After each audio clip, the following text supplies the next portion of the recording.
She offered to sleep in the barn, but the lonely cowboy gave her the home his heart had lost. By the time Grace Whitmore reached the edge of Bitter Creek, Montana, she had stopped praying for comfort and started praying only that her children would not see her cry. The October wind came down from the mountains sharp and mean, pushing dust across the road and lifting the loose strands of hair from beneath her faded bonnet. Her youngest, Elsie, walked with one hand buried in Grace's skirt and the other holding a little cloth rabbit that had lost one button eye somewhere back in Nebraska. Her son, Peter, only 9 years old and already too serious for his age, carried a small bundle over his shoulder as if it held the weight of a grown man's troubles. They had eaten the last of their corn bread before sunrise. Grace told them there would be work in Bitter Creek. She told them a town with a church bell and smoke rising from chimneys had to have room for a widow willing to cook, wash, mend, sweep, or scrub floors until her fingers bled. But as they stepped onto the main street, she felt the same cold truth she had been running from for months. A woman alone was not seen as brave. She was seen as trouble. Bitter Creek was no grand town, just a strip of wooden buildings pressed between brown hills and a dark pine ridge. A livery stable leaned against the wind. A general store had sacks of flour stacked by the door. A small hotel stood beside a bakery, and the smell of warm bread drifted into the street so sweetly that Elsie stopped walking. "Mama," the child whispered, "it smells like supper." Grace's chest tightened. "It does, baby," she said softly. "Let's see if they need help making more." Inside the bakery, the heat almost broke her. It wrapped around her thin shoulders and made her realize how cold she had been for days. The baker, a round-faced man with flour on his sleeves, looked at her children first, then at the hem of her dress, then at her left hand where no wedding ring shone. "I need work," Grace said before he could speak. "I can bake. I can wash pans. I can start before dawn and leave after dark. I only ask for food for the children and whatever small wage you think fair." The man looked ashamed, but shame did not open his purse. "My sister helps me," he muttered. "I can't take on strangers." "Please, sir." His eyes moved to Elsie's hungry face, then quickly away. "I'm sorry." Sorry was the kindest word Grace heard all afternoon. At the hotel, the woman behind the desk said she did not hire widows with children underfoot. At the restaurant, the owner told Grace that decent customers did not like sorrow sitting too close to their tables. At the general store, the clerk said he had no work but offered a broken peppermint stick to Elsie, then looked relieved when Grace thanked him and left. Peter did not take the candy. He kept his chin lifted, his young mouth hard. By late afternoon, the sky had turned pale gold, and the cold had begun crawling through the streets again. Grace had tried every honest door in Bitter Creek except the saloon, and she would rather sleep in the dirt than lead her children inside a place full of drunken men and hungry eyes. They stood near the water trough outside the livery, with nowhere left to go. Peter stepped closer to her. "Mama," he said, trying to sound steady, "I can work at the stable, I'm strong." Grace looked down at his small hands, red from cold and cracked from travel. "You are strong," she whispered, "but you are still my boy." His eyes filled not with tears, but with anger at being helpless. Before Grace could comfort him, the saloon doors swung open behind them. 4 men came out laughing too loudly. Their boots struck the boards. Their spurs rang. The tallest one had a red beard, a stained coat, and the loose walk of a man who had poured too much whiskey over whatever kindness he once owned. "Well now," he said, slowing when he saw Grace. "What's this? A pretty little widow with 2 chicks and no rooster." Grace pulled Elsie and Peter behind her. "We're just passing through." "Passing through," another man said. "Town's got plenty of places a woman can earn supper." The way he said it made Grace's skin go cold. Peter stepped out from behind her. "Don't talk to my mother like that." The men laughed. The red-bearded one bent slightly, pretending to admire him. "Hear that? Little pup's got teeth." Grace put a hand on Peter's shoulder. "Please, let us be." The red-bearded man's smile faded. "You come into our town begging, then act proud." "I asked for work," Grace said. Her voice trembled, but it did not break. "That is not begging." He took one slow step closer. The street seemed to empty around them. Curtains moved behind windows, but no door opened. No voice called out. Even the livery boy disappeared into the shadows. Grace felt Elsie shaking against her leg. The man reached toward Grace's arm. Then a horse snorted at the end of the street. The sound was quiet, but it cut through the moment like a blade through rope. Grace turned just enough to see a black horse standing in the road, steam rising from its nostrils. The rider swung down slowly, a tall man in a worn brown coat and a dust-dark hat.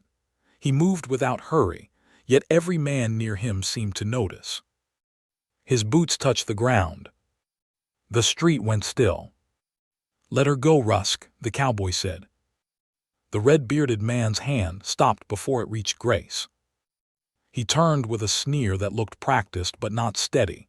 "This ain't your affair, Nathan." The cowboy walked closer, his face shadowed beneath the brim of his hat. He was not young but not old either, maybe mid-30s.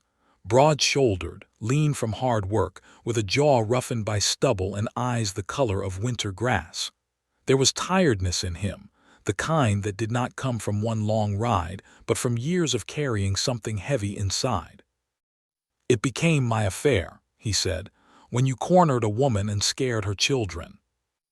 Rusk spat into the dirt. "She's no kin of yours." "No," the cowboy said, "that only makes your behavior worse." One of the other men shifted back. Rusk noticed and scowled. "You think because you own a little ranch outside town, you can tell every man what to do." "I think because I'm sober," Nathan said quietly. "I can see what you're too drunk to understand." Rusk's hand twitched near his belt. Grace held her breath. Nathan did not move for his gun. He did not need to. Something in his stillness was more dangerous than any quick draw. His eyes never left Rusk's face. "Go back inside," Nathan said. "Sleep it off. Tomorrow, if you still feel brave, you can explain to Sheriff Malley why 4 grown men were frightening hungry children in the street." The word sheriff changed the air. The men behind Rusk looked away. One mumbled that it wasn't worth the trouble. Another pushed open the saloon door and disappeared. Rusk glared at Nathan, then at Grace. "This town's getting soft," he muttered. "No," Nathan said, "just tired of cowards." For a second, Grace thought the man might strike him. Instead, Rusk stepped back, his pride wounded more than his courage. He backed toward the saloon, pointing one dirty finger at Nathan. "You can't save every stray, Holt." Nathan's face did not change. "I don't need to save every stray," he said, "just the one standing in front of me." The saloon doors swung shut behind Rusk. Only then did Grace realize her knees were trembling. Nathan turned to her and removed his hat. In the open light, his face was clearer, weathered, quiet, handsome in a sorrowful way. A small scar cut through one eyebrow, and there were lines at the corners of his eyes as if the sun and grief had both left their marks. "Ma'am," he said, "are you hurt?" Grace tried to answer with dignity, but her voice came out thin. "No, thank you." His gaze moved to Peter, then Elsie.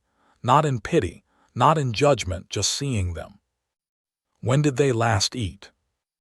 Grace looked away. Peter answered before she could stop him.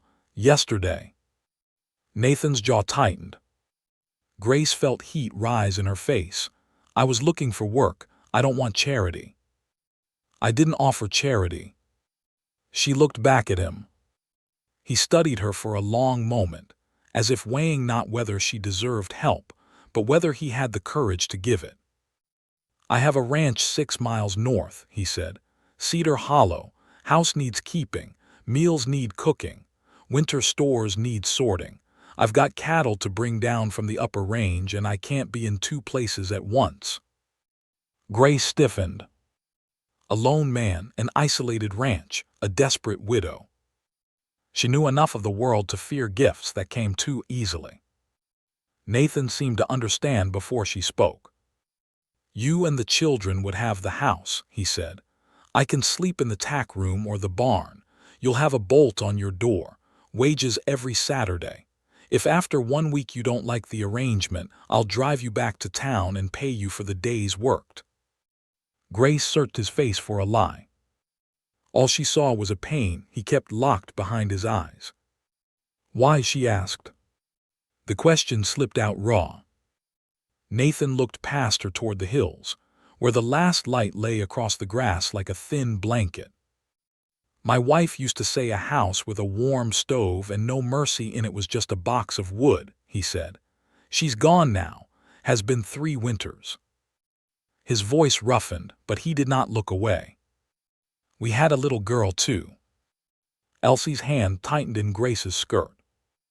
Grace understood then, not all of it but enough. This man was not offering help because he had no wound. He was offering because he had one. Peter looked up at her, trying hard not to look hopeful. Elsie whispered, "Mama, I'm cold." That settled it. Grace swallowed her fear, her pride, and the warning voice that had kept her alive this long. "We'll work hard," she said. "I promise you." Nathan gave one small nod. "I believe you." He helped them into his wagon with careful hands. Peter climbed in by himself, pretending he did not need help. Nathan pretended not to notice. Elsie nearly fell asleep before Grace even settled beside her. As the wagon rolled out of Bitter Creek, Grace felt the eyes of the town following them from behind curtains and half-open doors. She did not care. For the first time in many days, her children were not walking. The road to Cedar Hollow wound through low hills and dark patches of pine. The cold deepened as the sun sank. Nathan drove in silence, one hand on the reins, the other resting easy on his knee. A lantern hung from the wagon hook, swinging softly with each rut in the road. After a while, Grace spoke. "Mr. Holt, Nathan is fine. What should I know about the man from the saloon?" His mouth hardened. "Sela's Rusk, mean when drunk, worse when proud. He won't follow us tonight." "But later." Nathan glanced at her. "Later he'll think twice." It was not a boast, just a fact. Elsie slept against Grace's lap. Peter fought sleep until his head finally dropped against the wagon side. Nathan noticed. "Good boy," he said quietly, trying to stand guard. "He thinks he has to be the man now." "And you?" Grace looked at the dark road ahead. "I think I have to be everything." Nathan said nothing for several moments. Then, in a voice so low it nearly disappeared beneath the creak of the wheels, he said, "That wears a soul down." Grace turned to him, but his eyes stayed on the road. Soon they crested a ridge, and Cedar Hollow appeared below them. A cabin stood in a small valley with a barn behind it, a corral to one side, and pine trees gathered near the creek. A single lamp burned in the window. Grace stared at that light. After days of cold roads and closed doors, it looked almost impossible. "You leave a lamp burning?" she asked. Nathan's hands tightened slightly around the reins. "My wife did," he said. "I never stopped." The wagon rolled down toward the cabin, toward the waiting light, toward a roof Grace did not yet trust but desperately needed. And as Cedar Hollow rose before them, lonely and warm at the same time, Grace had no way of knowing that the house Nathan Holt was giving her for shelter would soon ask something far more dangerous of her heart. It would ask her to hope again. The cabin at Cedar Hollow looked smaller up close, but it stood firm against the wind, built from thick pine logs with a stone chimney and a porch that had seen better years. The steps creaked under Nathan's boots as he climbed down from the wagon and tied the reins to the post. Grace stayed seated a moment longer, holding Elsie close, staring at the lamp in the window as if it might vanish if she moved too quickly. Peter woke first. His eyes searched the yard with the suspicion of a child who had learned not to trust kindness too fast. "Is this the place?" he asked. Nathan turned from the porch. "This is it." "It's quiet," Peter said. "Most honest places are." Grace looked at Nathan then, but he was already reaching into the wagon for Elsie. He did not snatch the child up like a man eager to prove gentleness. He paused first, giving Grace a silent question with his eyes. She nodded. Nathan lifted Elsie carefully, one arm beneath her knees, the other supporting her back. The little girl stirred, mumbled something about bread, and tucked her face against his coat. Nathan went still. For one brief second, the man looked as if the whole world had struck him in the chest. Then he carried her inside. Grace followed with Peter, her hands tight around their small bundle. The door opened into a main room that was plain but clean enough. A kitchen table stood near the hearth. 3 chairs circled it, though one had been pushed back against the wall as if it had not been used in years. A black stove sat near the far side, cold but polished. Shelves held tin plates, flour canisters, coffee, beans, and a few jars of dried fruit. The place had the shape of a home, but not the breadth of one. No curtains at the windows, no flowers drying from the rafters, no sewing basket near the chair, no child's laughter hiding in the corners. Only the lamp, the firewood, and a loneliness so deep Grace could feel it in the floorboards. Nathan set Elsie down on the narrow bed in the side room and pulled a quilt over her. Peter stood in the doorway, watching him like a little guard dog. "Bedroom S for you and the children," Nathan said. "There's a washstand, a trunk, and a latch on the inside. I'll bring in more wood." Grace stepped into the room. The bed was simple, with a rope frame and a thick quilt faded from blue to gray. A small shelf held a cracked pitcher and a white basin. On the wall hung a little wooden cross, dusty but straight. Beside the bed was a cedar trunk with a brass lock. "It's more than enough," she said. Nathan gave a short nod. "There's salt pork in the pantry, potatoes in the bin, and flour in the large tin. You don't need to cook tonight unless you want to. The children can sleep." Grace turned toward him. "They need food before sleep." His eyes softened at that. "Then I'll fetch water." She waited until he stepped outside before letting out a breath she had been holding since town. Peter came close and lowered his voice. "Mama, do you trust him?" Grace looked toward the door where Nathan had disappeared into the dark. "I trust that he helped us when no one else did." "That ain't the same thing." "No," Grace said quietly, "it is not." Peter seemed satisfied that she understood the difference. She set to work because work was easier than fear. She found kindling, coaxed the stove to life, sliced salt pork thin, and peeled potatoes with a knife that had been sharpened almost down to nothing. Her hands trembled at first from hunger and cold, but soon the old rhythm returned. Cut, stir, turn, sweep the crumbs aside, make a meal out of what was there. When Nathan came back with water, the smell of frying pork had already filled the room. He stopped just inside the doorway. Grace saw it again, that sudden grief in his face. He was looking at the stove, at her hands moving over the skillet, at Peter setting tin plates on the table, at Elsie sleeping beneath his old quilt. A house remembering what it used to be. Grace looked away to give him privacy. "Supper will be simple," she said. "Simple is good." He placed the water bucket near the washstand and removed his hat. His hair was dark with a few threads of silver near his temples. Without the hat, he seemed less like the hard man from the street and more like someone tired of being alone. Peter sat at the table, still watching him. Nathan noticed and pulled one chair out slowly. "Mind if I sit?" "It's your house," Peter said. Nathan glanced at Grace. "Not tonight it is." That small answer changed something in the room. Grace felt it. So did Peter, though he tried not to show it. They ate quietly. Elsie woke when Grace touched her shoulder and climbed to the table with sleepy eyes. The first bite of potato brought tears to her face. She tried to hide them, but Grace saw.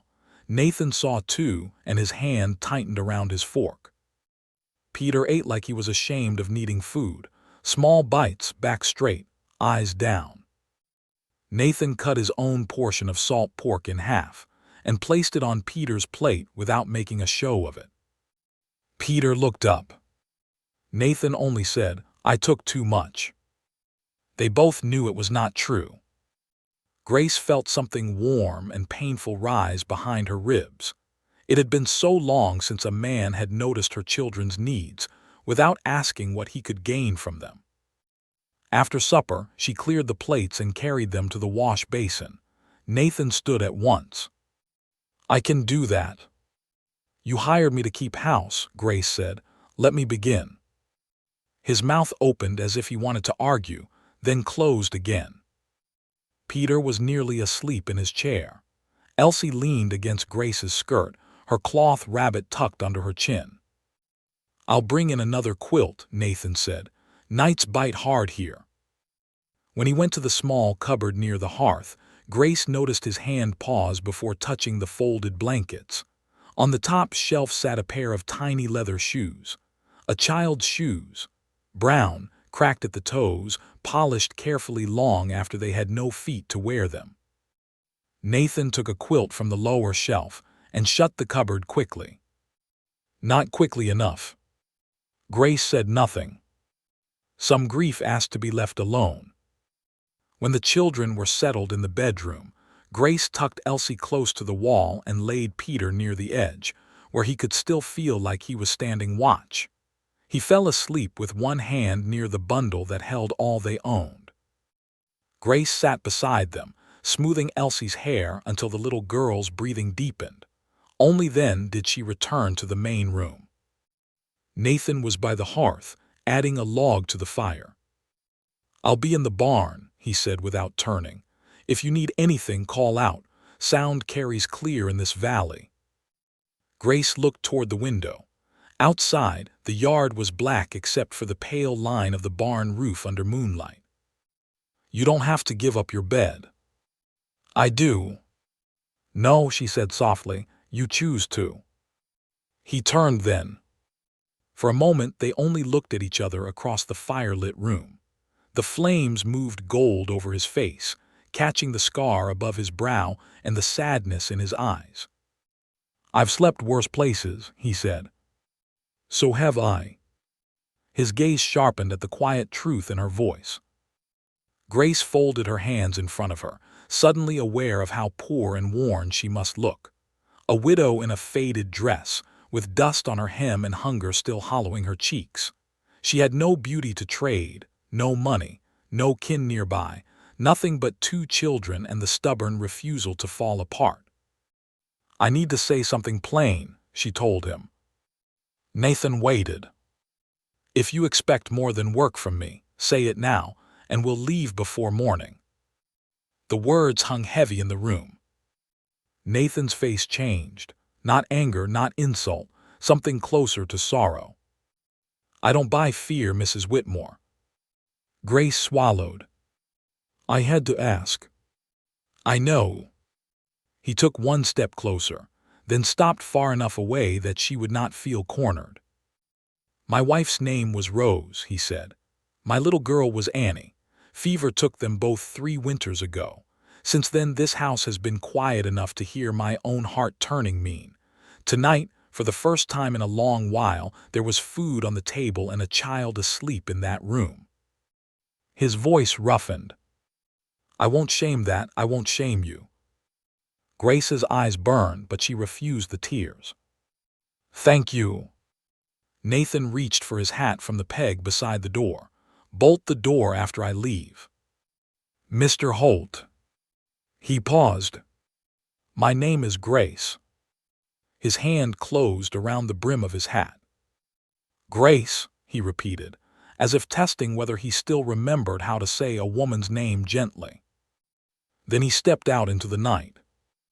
Grace slid the bolt into place and stood with her palm against the door. Outside, his boots crossed the porch, then faded toward the barn. A horse shifted. A hinge creaked. The wind moved softly around the cabin. She should have gone to bed. Instead, she cleaned.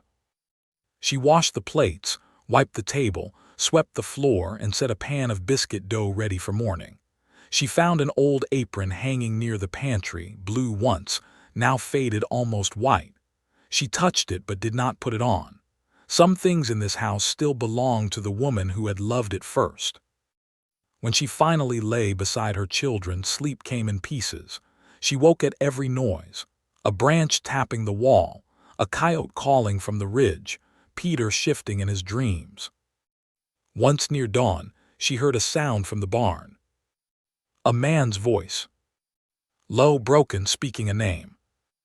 Grace closed her eyes because some grief was not meant to be overheard, but the sound followed her into morning. She woke before sunrise and found the stove cold, the room gray, and the children still sleeping. For one strange second, she did not know where she was. Then she saw the table, the hearth, the lamp, the cupboard with the child's shoes hidden inside, and remembered. Cedar Hollow. Nathan Holt. Work. She rose quietly, pinned her hair, and started breakfast. There were eggs in a small basket by the door, left there some time before dawn. Fresh milk, too, covered with a cloth.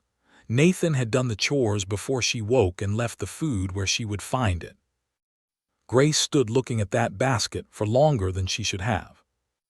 Then she made coffee, fried eggs, warmed leftover potatoes, and baked biscuits that filled the cabin with a smell so soft and hopeful it made Elsie wake smiling. "Mama," Elsie whispered from the bedroom, "is this our house now?" Grace stilled. Peter sat up quickly, watching her. She could not lie to them, not about this. "It is a place where we can stay if we work hard and behave with respect." Elsie frowned. "That sounds like yes, but scared." Peter rubbed his eyes. "Mama's always scared now." Grace turned away before they could see the truth on her face. Nathan knocked before entering his own house. That small courtesy nearly undid her. He came in carrying cold air on his coat and a light dusting of frost on his shoulders. His eyes moved first to the children, then to Grace, then to the table set for four. For a moment, he looked unsure what to do with the sight. "Breakfast is ready," Grace said. "So I see." Elsie patted the chair beside her. "You can sit here, Mr. Nathan." Peter muttered, "It's his chair." Nathan hung his hat slowly. "Only if your mama says I'm allowed." Grace looked at the empty chair, then at the lonely man standing by the door. "You are allowed." He sat. The morning meal was awkward at first. Peter answered questions with short words. Elsie asked too many. Nathan listened to both as if children's voices were not noise but something fragile he was afraid to hold too tightly. When Elsie spilled milk on the table, she froze in fear. Grace reached for the cloth at once, but Nathan got there first. "No harm done," he said softly. Elsie's lip trembled. "I didn't mean to." "I know." He wiped the milk, then set the cup farther from her elbow. "My Annie used to spill near every morning," he added, so quietly that Grace almost missed it. Said the cup jumped. Elsie's eyes widened. "Did it?" Nathan's mouth moved into the faintest smile. "According to her, yes." The room went still around that name. "Annie." Grace watched Nathan carefully, expecting him to close himself away again. Instead, he looked down at the cloth in his hand, took a slow breath, and placed it beside the basin. "She was 6, he said. Elsie sat very still. "Like me." "Like you." Peter's face softened despite himself. Grace felt the air in the cabin change, not heal. Grief did not heal in one breakfast, but something opened just a crack. After breakfast, Nathan showed them the ranch.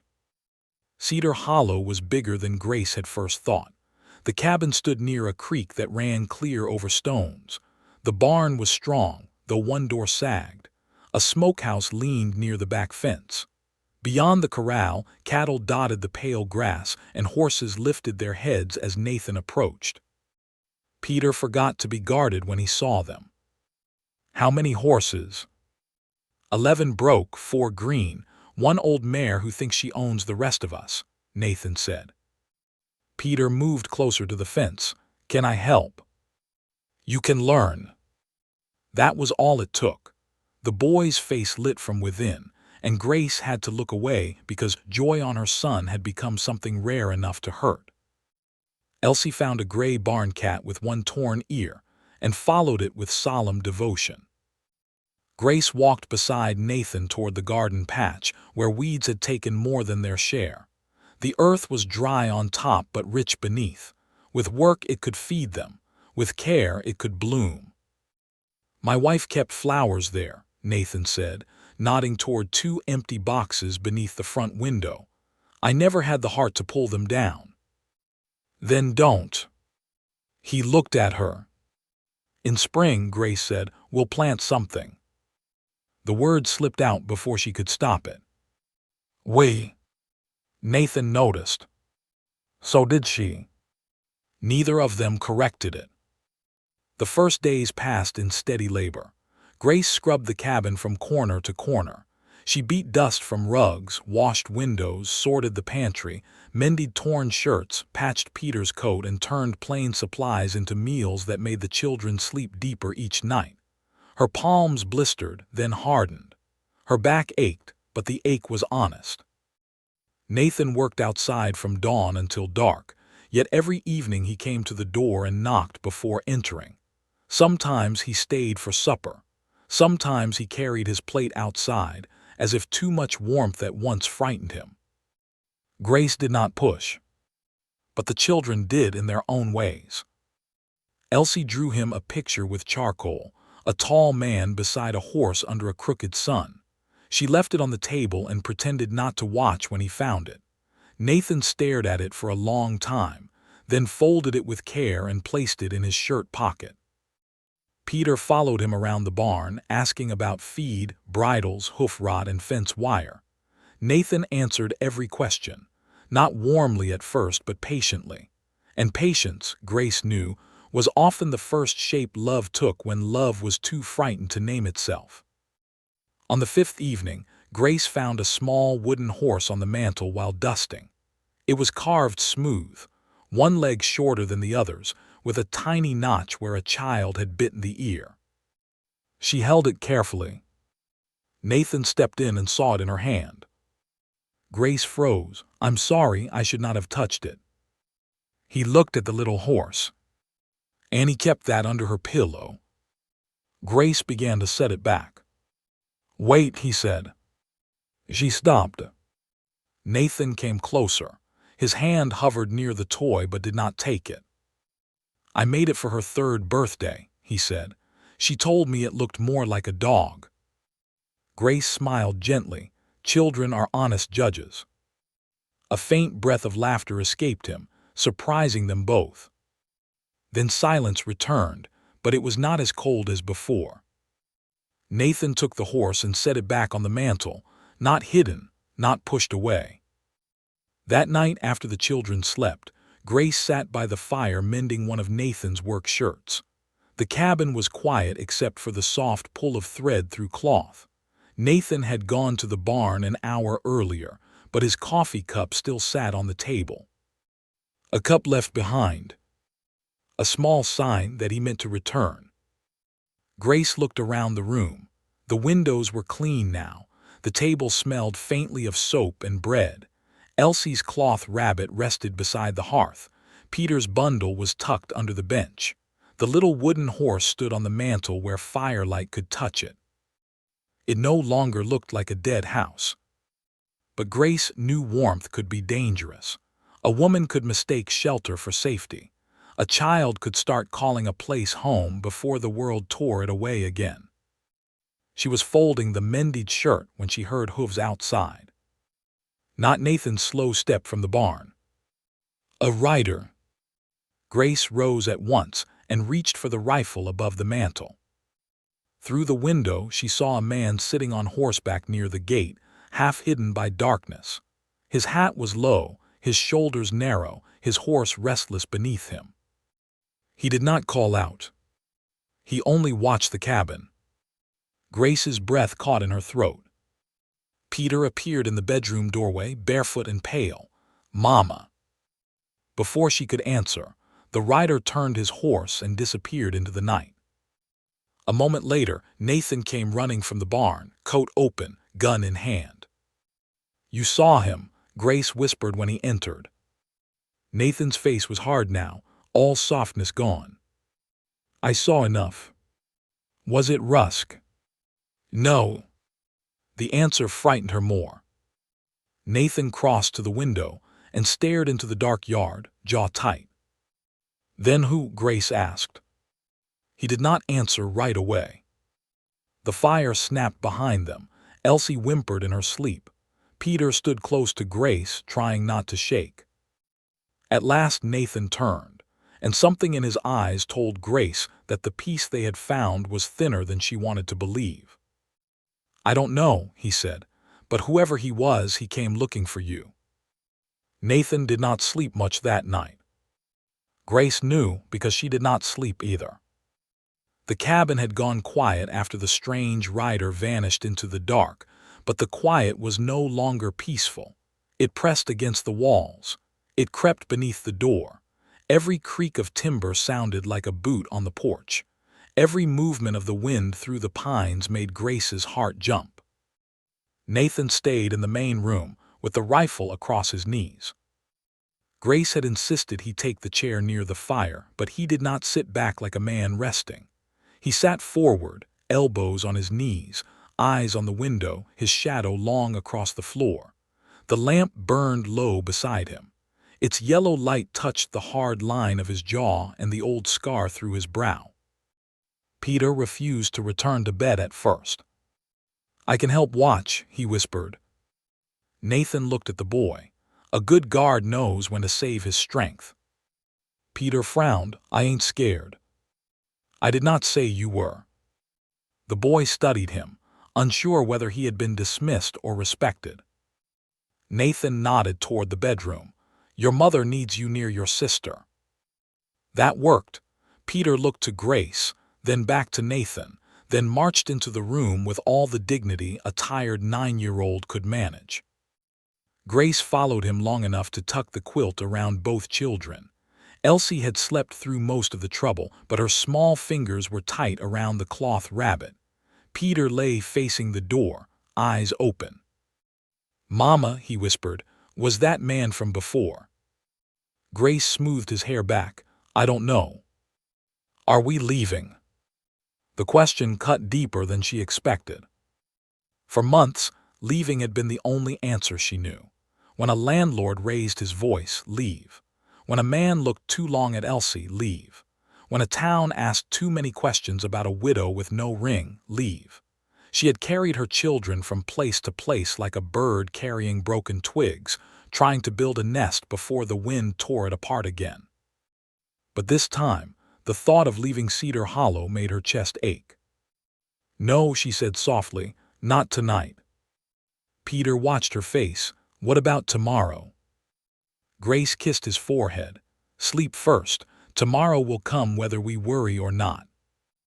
He did not smile, but his eyes closed. When Grace returned to the main room, Nathan had risen to check the back door. He moved quietly for a man his size, testing the latch, then the window, then the rifle above the mantel that Grace had not touched since he came in. "You should sleep," he said without turning. "So should you." "I'm used to it." "To what?" "Staying awake when something ugly is out there." Grace wrapped her shawl tighter around herself and stood near the stove. That sounds like a sad thing to be used to. Nathan looked over his shoulder at her. For a second, she thought he might answer with some guarded remark and close the subject. Instead, he let out a slow breath. After Rose and Annie died, I used to hear things at night. Not real things. Just sounds a lonely mind makes when it has too much room. I'd sit right there until morning with the gun in my lap, waiting for trouble that never came. Grace glanced at the chair by the fire. And tonight trouble came to the gate. His voice was steady, but his eyes held the same warning Grace felt in her bones. She moved closer to the hearth and lowered herself into the other chair. The fire had burned down to red coals, but heat still breathed from it. Nathan did not tell her to leave. He only checked the window one more time, then sat again. For a while neither spoke. The silence between them was different from the first night. Less like strangers avoiding each other, more like two people sitting beside the same wound. Grace looked down at her hands. They were rough from travel and work, the knuckles cracked, one nail split near the edge. Once, when her husband Eli was alive, her hands had been softer. She had worn a plain gold ring. She had planted beans behind a rented house in Missouri and believed hardship was something a family could outwork. Then Eli died under a collapsed freight wagon during a storm crossing. Not a heroic death, not a clean one, just a bad road, a broken axle, and a moment that took the roof from over their lives. After that came debts, false promises, a brother-in-law who smiled too easily, and doors that closed faster each time she knocked. Nathan's voice pulled her back. "Grace." She looked up. "That writer, has anyone been following you?" Her throat tightened. "I do not know." "That is not the same as no." "No," she admitted, "it is not." Nathan waited. Grace pressed her palms together. She had learned not to give men too much of the truth. Some used it like a rope. Some used it like a knife. But Nathan had stood between her and danger twice now. He had fed her children. He had knocked before entering his own house. He deserved more than silence. "My husband had a cousin," she said, "Vernon Ash. He lived near us in Missouri. After Eli died, Vernon helped with the burial and some paperwork. At first he seemed kind." Nathan's eyes sharpened, but he did not interrupt. "He said there were debts, more than I knew.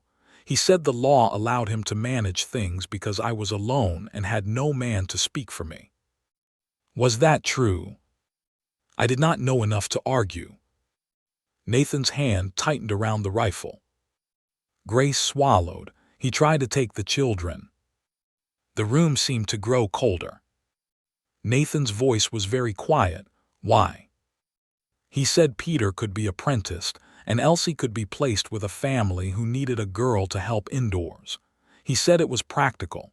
He said a widow without property should not be selfish." A muscle moved in Nathan's jaw. Grace looked toward the bedroom door. "I ran before he could finish making it official. I thought if we went far enough west, he would give up." "And now you think that writer could be his man?" "I don't know." Her voice trembled despite her effort. "But Vernon has money, and men with money do not always need to ride themselves." Nathan stared into the coals for a long moment. Then he said, "Tomorrow we go to town." Grace's heart kicked. "No. We need Sheriff Mallet to know." "No," she stood, fear rising fast. "You do not understand. Men like Vernon do not need truth. They need papers. They need one official word, one crooked signature, one town willing to believe a tired widow is unfit and my children are gone." Nathan rose too, but slowly, carefully, as if approaching a frightened horse. "Grace, running leaves him holding all the paper. Running kept my children with me. And it brought you half-starved to Bitter Creek." The words struck hard because they were true. Grace turned away, breathing unevenly. Nathan's voice softened. "I am not blaming you." It sounds like it. I'm telling you that you should not have had to choose between hunger and losing your children. She closed her eyes. Behind her, the fire shifted and sent a small flare of light across the room. I can't lose them, she whispered. You won't. You can't promise that. No, he said, but I can promise you will not face it alone. Grace opened her eyes, and for the first time in many months, that promise frightened her almost as much as the danger. Alone, she knew how to survive. Alone meant deciding quickly, trusting no one, expecting every kindness to end. But standing with someone meant there was more to lose. Nathan seemed to read the conflict on her face. I won't force you, he said. But if a man is hunting you with false papers, we need our own truth ready before he arrives. Our own truth. Your husband's death, your right to the children, any debt, any letter, certificate, paper, anything you still have. Grace gave a sad laugh. Everything I owned fit into one bundle when we came here. Then we start with that. She looked toward the bedroom. Not tonight. No, not tonight. Nathan sat again, and after a moment Grace did too. Dawn came pale and cold. By sunrise, the world outside Cedar Hollow looked harmless. Frost silvered the grass. The creek smoked in the morning air. The strange rider had left no clear tracks near the gate because the ground was too hard, but Nathan found one thing caught on a fence splinter. A strip of dark blue cloth. He brought it to Grace after breakfast. She took it between two fingers. Fine wool, not from a cowboy's shirt, not from a ranch hand's coat. Vernon wears a blue traveling coat, she said. Nathan's eyes narrowed. Peter heard and went still. Elsie, who was feeding crumbs to the gray barn cat by the stove, looked up at the sudden silence. Grace folded the cloth and handed it back. What now? Now we make a record. She wanted to refuse again, but Peter was listening. His face was too serious, too tired of fear. So Grace nodded. They spent the morning at the table with every scrap she owned spread before them. A marriage certificate, folded so many times the creases were soft as cloth. A small church record of Peter's birth. A letter from a woman in Missouri saying Vernon had been asking questions after Grace left. 2 receipts for debts Grace had paid by selling her wedding ring and Eli's watch. Nathan handled each paper with care. When he came to the last item, a small envelope sewn inside Elsie's cloth rabbit for safekeeping, Grace hesitated. Nathan noticed. You don't have to show me. Yes, she said, I do. She opened the envelope and removed a paper browned at the edges. Eli's final letter, written months before he died, when Vernon had first begun making offers to buy their claim.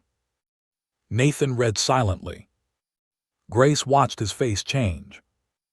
What does it say? Peter asked from the hearth. Grace answered, because the words were already burned inside her. It says your father did not trust Vernon Ash. It says if anything happened to him, I should take you and Elsie west to my aunt in Oregon. But when we got there, she had already passed on. Nathan looked up. It also says Vernon wanted the children tied to the property claim. Grace nodded. What property claim? Peter asked. Grace shut her eyes briefly.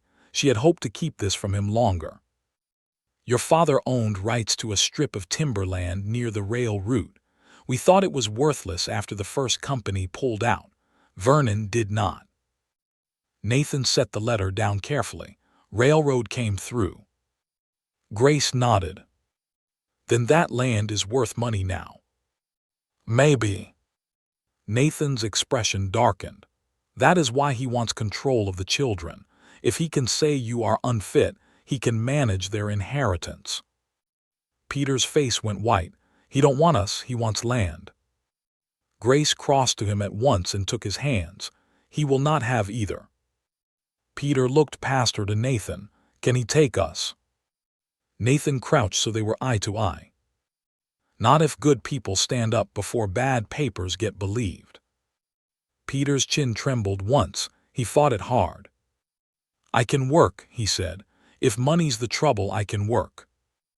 Nathan put a hand on his shoulder. "You are a child, Peter. Your job is to grow straight, learn honest, and stop trying to carry a grown man's load before your bones are ready." Peter looked as if no one had ever told him such a thing. That moment stayed with Grace through the rest of the day.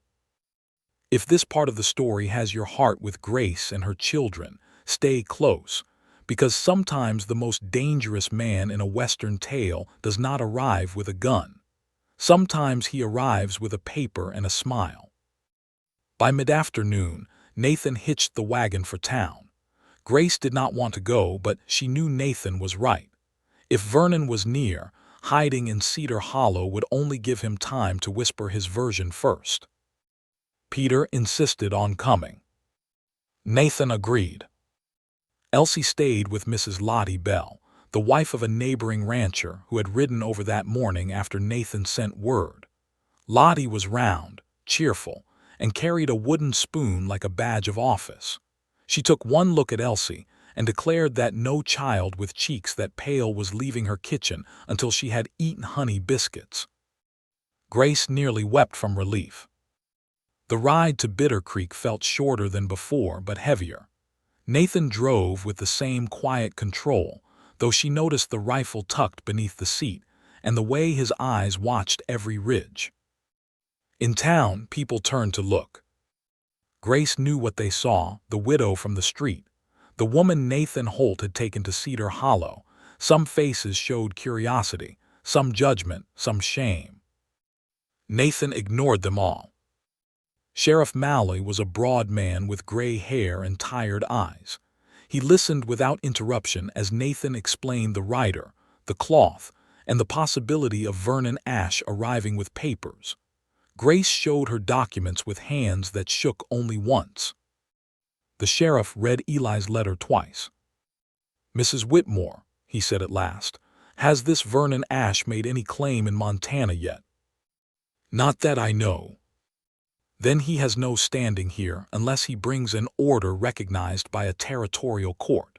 And even then, I'd want it examined before anyone touched those children." Grace felt her knees weaken. Nathan spoke before she could. "Put it in your book." Sheriff Malley looked at him. Nathan's voice stayed calm. Her statement, the rider, the cloth, all of it. "If Ash shows up, I want a record that she came first." The sheriff nodded. "That is fair." While the sheriff wrote, Grace stood near the window. Across the street, a man in a dark blue coat stepped out of the hotel. Her blood turned cold. He was older than Nathan, with pale hair, neat gloves, and a smile that had never warmed his eyes. Vernon Ash looked almost respectable in the afternoon light. That was what made him dangerous. Cruel men did not always look cruel. Some looked like church donors and family guardians. He turned his head slowly, as if he had felt her fear from across the street. Their eyes met. Vernon smiled. Grace's hand tightened around the back of the chair until her fingers hurt. Nathan was beside her in an instant. "That him?" She could barely speak. "Yes." Vernon tipped his hat from across the street. Then he looked past Grace. At Peter. The boy stood near the sheriff's desk, unaware at first. When he saw Vernon, his face changed. All the childhood that Nathan had tried to give back to him that morning vanished beneath old fear. Nathan stepped in front of the window. Sheriff Malley rose. "Problem." Grace could not look away from the shape of Vernon through the glass. "Yes," she whispered, "the problem just found us." Nathan's voice was low, steady, and hard as iron. "Then let him come." Vernon Ash did not cross the street at once.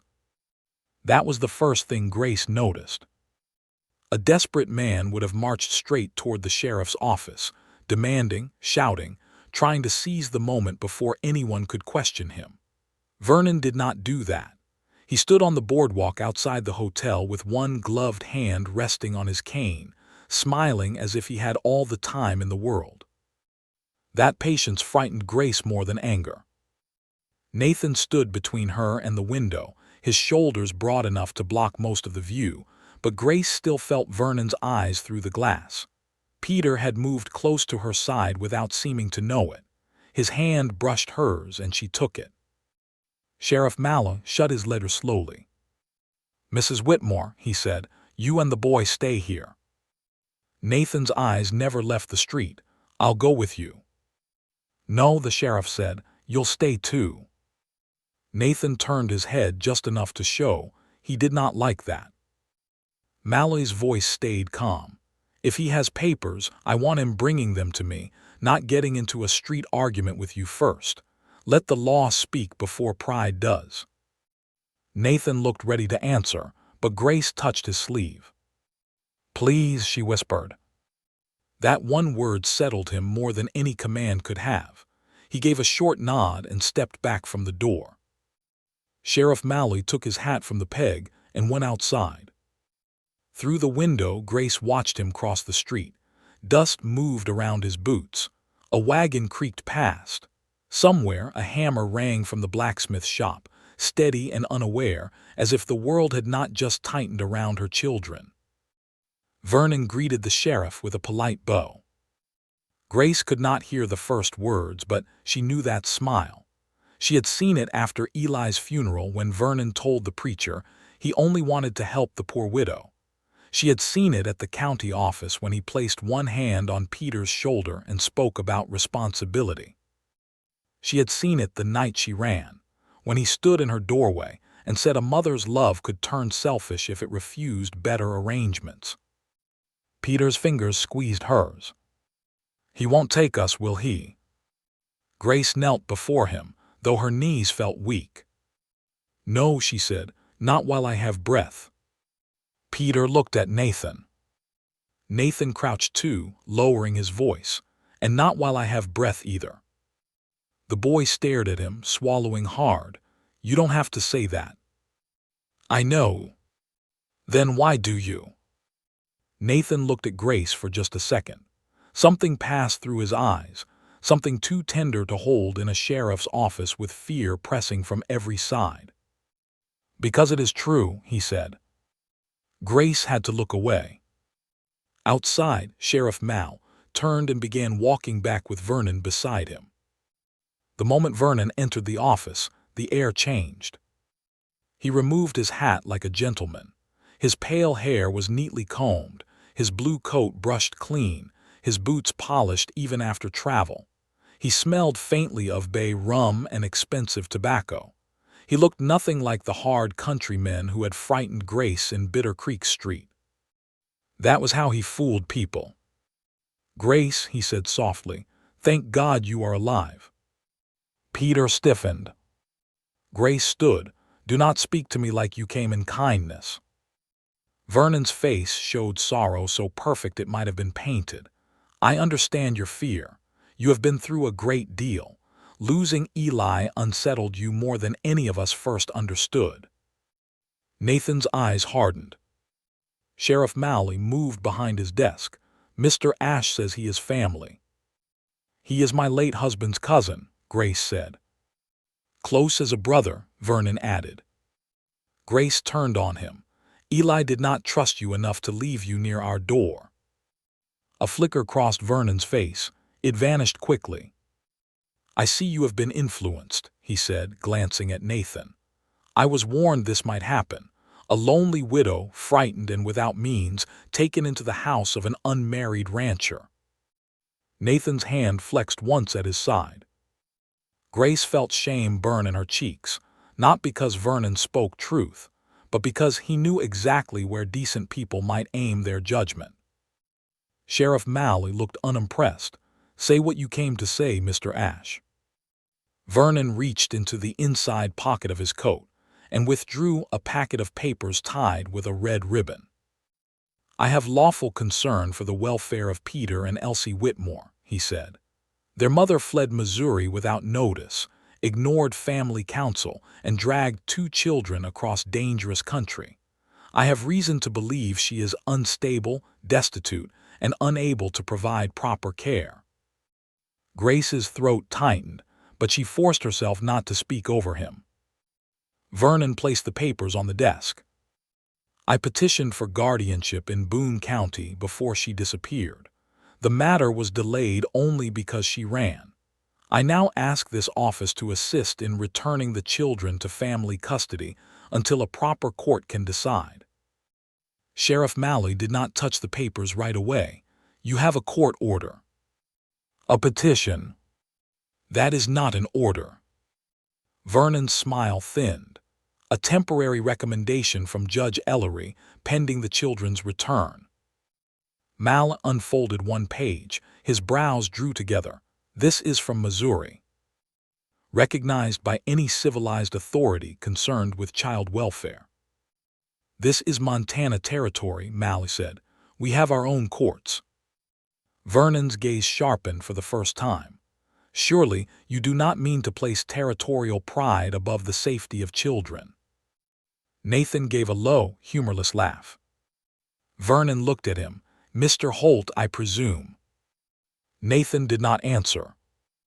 "I am told you lost your own wife and daughter," Vernon said gently. "Such sorrow can confuse a man, make him attach himself to what is not his." Grace saw Nathan go very still. It was a cruel shot, hidden inside soft words. Vernon continued, "No one blames you for wanting a family again, but these children have blood kin. They have property interests, schooling, protection, and a proper name waiting back east, not a cold ranch and a mother who has clearly lost judgment." Peter's face crumpled with fury. "My mama did not lose judgment." Grace pulled him close. "Peter." "No," he twisted from her grip and faced Vernon. "You lied. Papa warned us about you." Vernon's eyes hardened, but his voice stayed kind. "Poor boy, see how she has filled his head." Nathan stepped forward. "Careful." Vernon turned that polite smile toward him. "Or what?" The office went silent. Sheriff Malley stood. "That's enough." Grace's heart hammered. She could feel the whole moment balancing on a knife's edge. One wrong move, one burst of anger, and Vernon would use it as proof. A violent cowboy, a hysterical widow, a frightened boy. He knew how to turn truth into a trap. Grace reached into her satchel and pulled out Eli's letter. "Sheriff," she said, keeping her voice steady, "read this aloud." Vernon's eyes moved to the paper. For the first time, real concern touched his face. Sheriff Malley took the letter and read it silently first. Then he looked at Vernon, and his expression changed from caution to disgust. "Mrs. Whitmore," he said, "are you sure?" "Yes." The sheriff read aloud, his voice filling the office. The letter spoke of Vernon's pressure over the timber claim, of his interest in the children's inheritance, of Eli's fear that if something happened to him, Grace would be forced aside. It did not accuse Vernon of murder or crime, but it showed enough. A husband afraid, a father warning his wife, a man trying to protect his children with the only strength he had left. When Malley finished, Vernon gave a small sigh. "A grieving man's suspicion," he said, "nothing more." Grace laid the marriage certificate, birth records, and debt receipts on the desk. "I paid what we owed," she said. "I sold my ring. I sold Eli's watch. I walked half the country with my children because I knew what you wanted." Vernon's eyes cooled. "You imagine too much." "No," her voice grew stronger. "For once, I am saying it in front of witnesses. You never came for us because you loved Eli. You came because the railroad made his timberland valuable." Sheriff Malley looked sharply at Vernon. "Nathan did too." Vernon's silence lasted 1 second too long. Grace felt it, so did everyone else. "I have no interest in arguing property with a distressed woman," Vernon said. "But you do have interest in guardianship," Nathan said. "Guardians control property for minors, don't they?" Vernon looked at him, as if he were something unpleasant on the bottom of his boot. "You are out of your depth, Cowboy." "Maybe," Nathan said, "but I know a wolf when it dresses as a shepherd." The words struck the room hard. Sheriff Mal gathered the papers and placed them back on the desk. "Mr. Ash, I will not release any child to you on these documents. If you want a hearing, you can petition Judge Harlan when he comes through next month." "Next month?" Vernon's control cracked. "You expect me to wait while this woman hides my family on his ranch?" "Her family," Nathan said. Vernon turned. "Those children carry Whitmore blood." Grace stepped forward. "They carry mine too." For a moment the two faced each other with years of fear, grief, and running between them. Vernon leaned closer, lowering his voice so only Grace, Nathan, and the sheriff could hear. "You think this ends here? A small-town sheriff and a lonely rancher will not save you. Courts listen to men with standing, not runaway widows." Nathan's hand moved before Grace could stop him, but not toward his gun. He simply placed himself beside her, close enough that Vernon had to look at both of them now. "She did not run," Nathan said. "She survived." Grace felt those words settle inside her like a stone at the bottom of a river. Heavy, true, unmoving. Sheriff Malley came around the desk. "Mr. Ash, you are done here." Vernon held Grace's gaze a moment longer. Then he smiled again, smooth and cold. "Of course, I believe in proper process." He took his hat, nodded to the sheriff, and walked to the door. Before stepping out, he looked back at Peter. "I will see you soon, boy." Peter's small body went rigid. Nathan's voice cut through the room. "You will not speak to him again." Vernon's smile vanished. Then he left. For several seconds after the door closed, no one moved. Grace realized she had been holding her breath. She let it out slowly, but relief did not come. Vernon had lost this round, but he had not looked like a man defeated. He had looked like a man measuring another path. Sheriff Mal handed her papers back. "You did well," he said. Grace nodded, though she felt hollow. Nathan looked toward the street through the window. "He will try something else." "Yes," Mal said. "Men like him do." Peter's voice was small. "What do we do now?" Nathan looked down at him. "We go home." The word left his mouth naturally. Home. Grace felt it strike them all. Peter looked at his mother, then at Nathan. He did not correct him. Neither did Grace. They left the sheriff's office together, but the town no longer looked the same. People had noticed Vernon. They noticed Nathan walking beside Grace. They noticed Peter holding his mother's hand and the sheriff standing in the doorway with his arms crossed, watching Vernon from across the street. Whispers followed them. Grace kept her eyes forward. At the general store, Vernon stood near the porch post, speaking with Silas Rusk, the red-bearded man from the saloon. Rusk's grin widened when he saw Grace. Nathan saw too. He stopped beside the wagon. Grace's pulse quickened. "Nathan, I see them. Do not let them pull you into anger." He looked at her then, and something in his eyes softened despite the danger around them. "I hear you." Those 3 words did more to steady her than any promise. He helped Peter into the wagon, then Grace. As his hand closed around hers, warm and rough and careful, she felt the whole street watching. For once she did not pull away.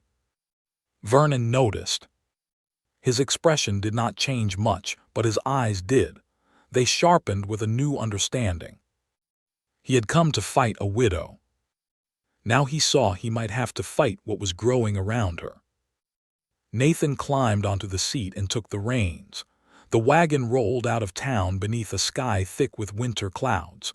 Grace sat straight, aware of Peter leaning against her side. Behind them, Bitter Creek shrank into dust and smoke.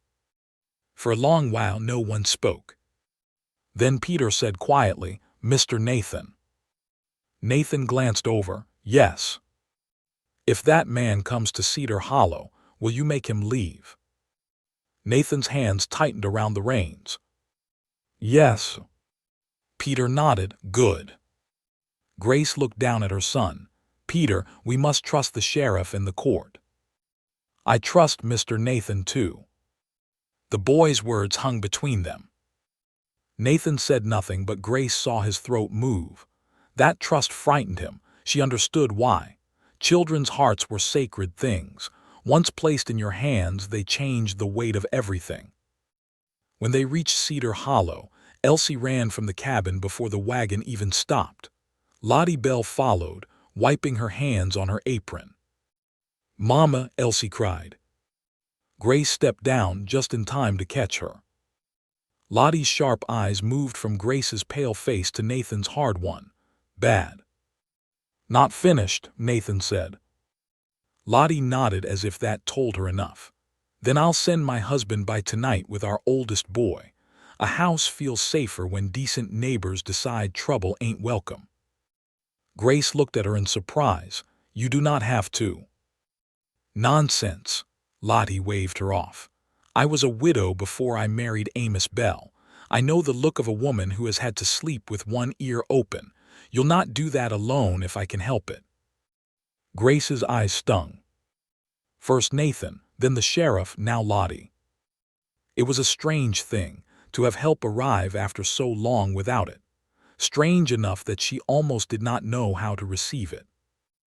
As evening settled, Amos Bell and his oldest son came with extra lanterns and a shotgun. Another neighbor arrived with 2 dogs bred to guard sheep. Nathan placed one lantern at the barn, one at the well, and one by the gate. The dogs settled near the porch, ears sharp, eyes brighter than the coals in the stove. Inside, Grace tried to make supper as if all of this were normal. Beans, corn cakes, fried apples. Lottie had brought in a cloth sack. The children ate more quietly than usual. Peter kept glancing at the door. Elsie fed bits of corn cake to the cloth rabbit when she thought no one watched. After supper, Amos and his son took the barn loft. Nathan checked the yard twice. Lottie helped Grace wash dishes, humming under her breath. When she saw Grace's hands trembling in the wash water, she touched her shoulder. Fear ain't weakness, Lottie said. It's just the body asking the heart to be careful. Grace gave a broken little laugh. My body has been asking for a long time. Then let other folks be careful with you for once. Grace looked toward the main room. Nathan had Peter near the hearth, showing him how to clean a lantern wick. Not because the boy needed to know right then, but because giving Peter something useful to do kept fear from swallowing him. Elsie sat on the rug beside them, leaning against the old gray cat. The firelight touched Nathan's face. He looked tired but calm, strong but not hard. A man who had once lost everything and was now, against his own caution, standing guard over someone else's everything. Grace's heart moved in a way she did not welcome. Not because Nathan was handsome, though he was in that weathered, quiet way. Not because he had saved her, though he had. It moved because when Peter asked a question, Nathan answered like the boy mattered. When Elsie spilled crumbs, he smiled instead of scolding. When Grace spoke, he listened as if her words had weight. That kind of tenderness was more dangerous than charm. Charm could be ignored. Tenderness could become home. Later, after Lottie went to sleep in the small back room and the children were tucked in, Grace stepped onto the porch with Nathan. The night was cold, the sky low with clouds. Lanterns glowed around the yard, making small circles of gold against the dark. One of the guard dogs lifted its head, then settled again. Nathan leaned against the porch post, his hat low. You handled yourself well in town, he said. I was terrified. I know. Grace looked at him. That is not the answer most men give. Most men mistake fear for failure. And you? I've been afraid plenty. She studied his profile in the lantern light. Of Vernon. No. Then what? He was quiet for so long she thought he would not answer. Then he said, of hearing children laugh in my house again and wanting it to stay. Grace's breath caught. Nathan turned his hat in his hands, not looking at her now. I know you came here because you had nowhere else. I know a few warm meals and a roof do not make this place yours. I know you are thinking about Oregon, or another town, or whatever road keeps Peter and Elsie safe. Grace gripped her shawl tighter. But today, he continued, when I said we were going home, I did not mean to trap you with the word. It just came out. I know. He looked at her then. The space between them was only a few feet, but it felt full of all the things neither could say yet. Grace's voice softened. It frightened me because I wanted it to be true. Nathan went still. Before he could answer, one of the dogs stood sharply and growled toward the ridge. Nathan turned at once. A rider moved in the darkness beyond the far lantern glow. Then another. And another. Grace stepped back as Amos Bell rushed from the barn with his shotgun. Nathan reached for the rifle beside the door. The riders did not come closer. They stopped at the edge of the property, just far enough to stay hidden from full light. Then a voice called through the cold night. Not Vernon's. Sela's Rusk's. Evening Holt. Mr. Ash says he wants a word. Nathan raised the rifle, his face calm but deadly serious. Grace stood behind him, one hand over her heart, knowing with sudden certainty that Vernon had stopped pretending the fight would stay polite. The law had not given him what he wanted. So now he had brought the kind of men who did not ask permission. Nathan Holt did not fire. That was the first sign Grace understood how dangerous he truly was. A reckless man would have lifted the rifle and let anger answer for him. Nathan only stood on the porch with the barrel pointed toward the ground, his body still, his eyes fixed on the shadows beyond the lantern light. His calm did not make the yard feel safer. It made every man in the darkness seem less certain of himself. Sela's Rusk sat on his horse near the gate, red beard dark under his hat, one hand resting on his thigh. Two riders waited behind him. A fourth shape moved farther back near the ridge, too far to see clearly but close enough to remind everyone that Vernon Ash had not come alone. Amos Bell stepped out from the barn with his shotgun held easy across one arm. You boys lost, Amos called. Rusk gave a dry laugh. No, sir, we know exactly where we are. Nathan's voice was low. Then you know you're on my land. Near it, Rusk said, road's public. The gate is mine. So it is. Grace stood just inside the doorway, one hand pressed against the frame. Behind her, Lottie had gathered the children into the bedroom. Elsie had begun to cry, though she was trying to do it quietly. Peter kept asking to come out, his voice tight with fear and fury. Grace wanted to run to them, but she could not move away from Nathan. Not because he needed her beside him, but because some deep part of her knew the moment mattered. Vernon's men had come to test the fence around her life. If she hid completely, they would smell weakness. If Nathan acted alone, they would call him a lonely rancher bewitched by a widow. So Grace stepped onto the porch. Nathan did not look at her, but his shoulder shifted slightly, enough to shield her without pushing her back. Rusk noticed and smiled. Evening, Mrs. Whitmore. Mr. Ash is real worried about you. Grace lifted her chin. Then he can put his worry in writing for the sheriff. One of the riders chuckled. Rusk's smile faded a little. This don't have to be unfriendly. Mr. Ash only wants to talk. He spoke plenty in town, Nathan said. Sheriff got in the way. The sheriff is the law. Law changes depending on who's reading it. Rusk leaned forward in the saddle. Mr. Ash has friends, men higher than Malloy, Men who won't like hearing that a rancher is keeping a widow and her children tucked away on his property. Grace felt the words land exactly where Rusk aimed them. Reputation, respectability, a woman's fragile standing in a world that judged her before it fed her. She had been wounded by that weapon before. Nathan's voice turned colder. Say what you came to say. Rusk looked at Grace now. Come to town tomorrow morning. Bring the children. Mr. Ash wants to settle this quiet before it gets ugly. It is already ugly, Grace said, because he made it so. Rusk's eyes narrowed. You want to think careful. A woman in your place does not need more talk around town. Folks are already wondering what kind of arrangement you got here. Nathan took one step forward. Grace touched his arm. The movement was small, but Rusk saw it and his grin returned. He had wanted anger. He had nearly gotten it. Grace spoke before Nathan could.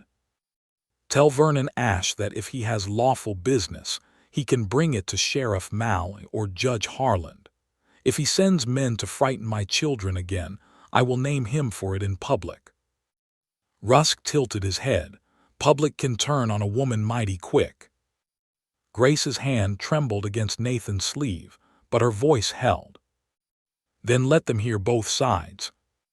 The yard went still. For the first time, Rusk seemed uncertain. He was used to women lowering their eyes. He was used to men reaching for guns. Grace had done neither. Amos Bell stepped closer to the gate. I reckon your message is delivered. Rusk spat into the dirt. This ain't over. No, Nathan said, but this visit is. The guard dog near the steps growled low, its teeth showing white in the lantern glow. Rusk pulled his horse around with a jerk of the reins. The other riders followed. For a few moments, hoofbeats moved across frozen ground, then faded into the dark. Only when the last sound disappeared did Grace realize she was shaking. Nathan turned to her. You all right? She nodded too quickly. He saw the lie, but did not expose it. Amos lowered his shotgun. That was not a message, that was bait. Nathan looked toward the ridge. I know. Lottie came to the door with Elsie in her arms and Peter at her side.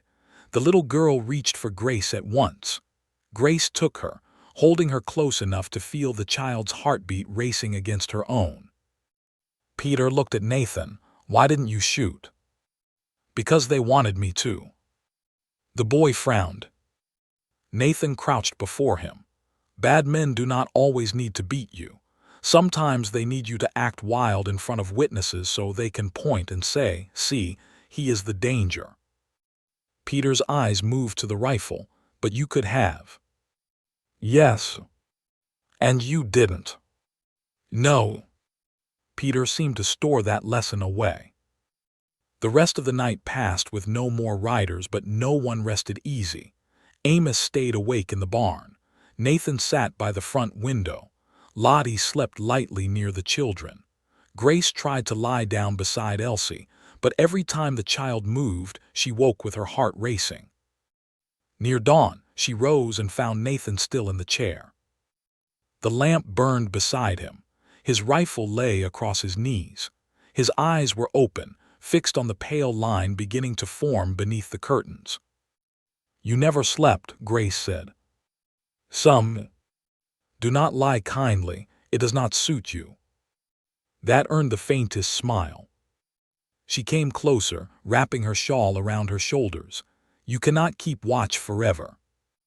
I can today. And tomorrow. He looked up at her then. His eyes were red from sleeplessness but clear. Tomorrow we find a way to end this. Grace sat in the chair opposite him. The house was dim and quiet, with only the first gray light touching the windows. For a little while there was no Vernon, no Rusk, no law papers, no threat.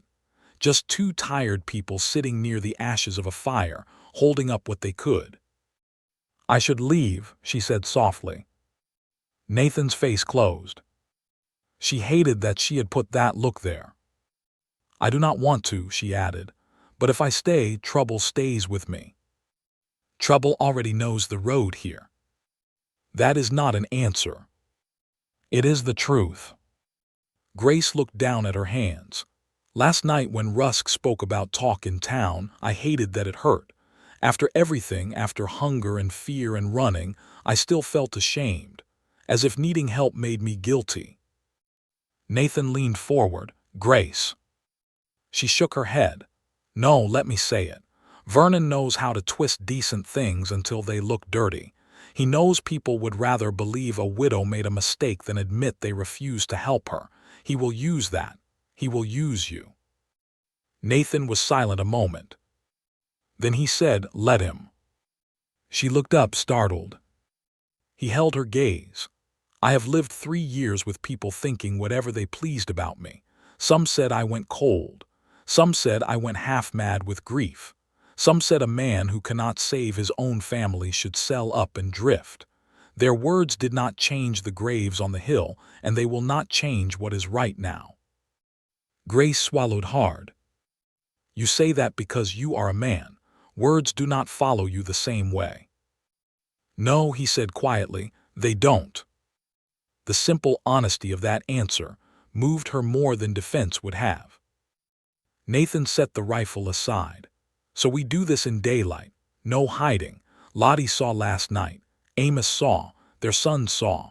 Today I send word to the church women, to the feed store, to anyone who can hear plain truth before Vernon dresses it up. If he wants public talk, he can have it. Grace stared at him. You would put my story before the town. Only what you choose to tell. And if they judge me. Some will. His mouth tightened. But some will remember the day you came hungry and they shut their doors. Shame can change sides when truth walks into the room. Before Grace could answer, Lottie appeared in the doorway with her hair braided down her back and a look of firm decision on her face. I heard enough to agree, she said, and I can bring the women faster than any man can bring a committee. Grace gave a weak laugh despite herself. You were listening. Child, this cabin has walls made of pine, not stone. Lottie came in and started stirring the ashes in the stove. If Vernon Ash wants to stain your name, we wash it clean before he throws the mud. By mid-morning, Cedar Hollow became busier than it had been in years. Lottie rode home and returned with 2 neighbor women, Mrs. Hart from the dairy farm and Abigail Finch, whose husband ran the blacksmith shop. Amos brought Sheriff Malley out with him before noon. Nathan sent one of the bell boys to town with a message for Reverend Cole, the new minister who had only been in Bitter Creek 6 months and had not yet learned which old grudges to inherit. Grace expected pity. Instead, she found work. Women filled the kitchen, kneading bread, cutting apples, boiling coffee, and speaking in low voices that slowly grew stronger. Men checked fence lines, set lantern hooks, and agreed on who would stay each night until the hearing. The children, still nervous, were folded into the bustle. Peter helped carry wood. Elsie sat beside Abigail Finch and learned how to sew a button back on her cloth rabbit's eye. Grace stood at the center of it all, feeling as if her life had become a storm cellar where strangers kept arriving with candles. Sheriff Malley took statements from Amos, Lottie, Nathan, and Grace. He wrote down Rusk's words from the night before. He wrote down Vernon's threat in the office. He wrote down that Peter and Elsie were fed, clothed, sheltered, and under their mother's care. When he finished, he looked at Grace over his spectacles. Judge Harland arrives in 8 days. I can send a writer to hurry him, but winter roads are turning. Until then, Ash cannot take those children without my badge helping, and my badge will not. Grace pressed a hand to her mouth. Thank you, she whispered. Do not thank me for doing the minimum, Mal said gruffly. A town that forgets to protect children ought to be ashamed. Across the room, Nathan watched silently. Grace knew he had built this day around her, but he did not stand close enough to claim credit. He let the women surround her. He let the sheriff speak. He let her be seen as a mother, not merely as someone under his protection. That mattered. It mattered more than flowers, more than sweet words, more than any grand promise whispered in the dark. Near sunset, the neighbors gathered for supper. The cabin that had once felt hollow now overflowed with voices. The table was too small, so men ate standing. Children sat on quilts near the hearth. Coffee passed from hand to hand. For the first time, Grace heard laughter in Cedar Hollow that did not sound like it might break something. If you believe a lonely heart can become a home again, stay with this story, because Grace is about to learn that love on the frontier is not only a feeling. Sometimes it is a whole community deciding one woman and her children are worth standing beside. After supper, Reverend Cole asked if he might speak with Grace privately. Nathan started to rise, but Grace shook her head. She met the Reverend on the porch, where the sky had cleared and stars showed sharp above the pines. He was a young man with kind eyes and ink stains on his fingers. "Mrs. Whitmore," he said, "I owe you an apology on behalf of this town, though I know I have no right to give one for everyone." Grace hugged her shawl close. "You did not turn me away." "No, but the church did not find you either." She looked toward the dark outline of Bitter Creek in the distance. Churches are buildings. People decide whether mercy lives in them. The Reverend bowed his head slightly. "Then perhaps you might help us remember that." Grace did not know what to say. He reached into his coat and removed a folded paper. "This came to me late today. A man delivered it and said it should be read from the pulpit Sunday." Grace took it. Her eyes moved across the lines, and the cold air seemed to vanish beneath a wave of shame. It was a statement, not signed by Vernon but written in his style.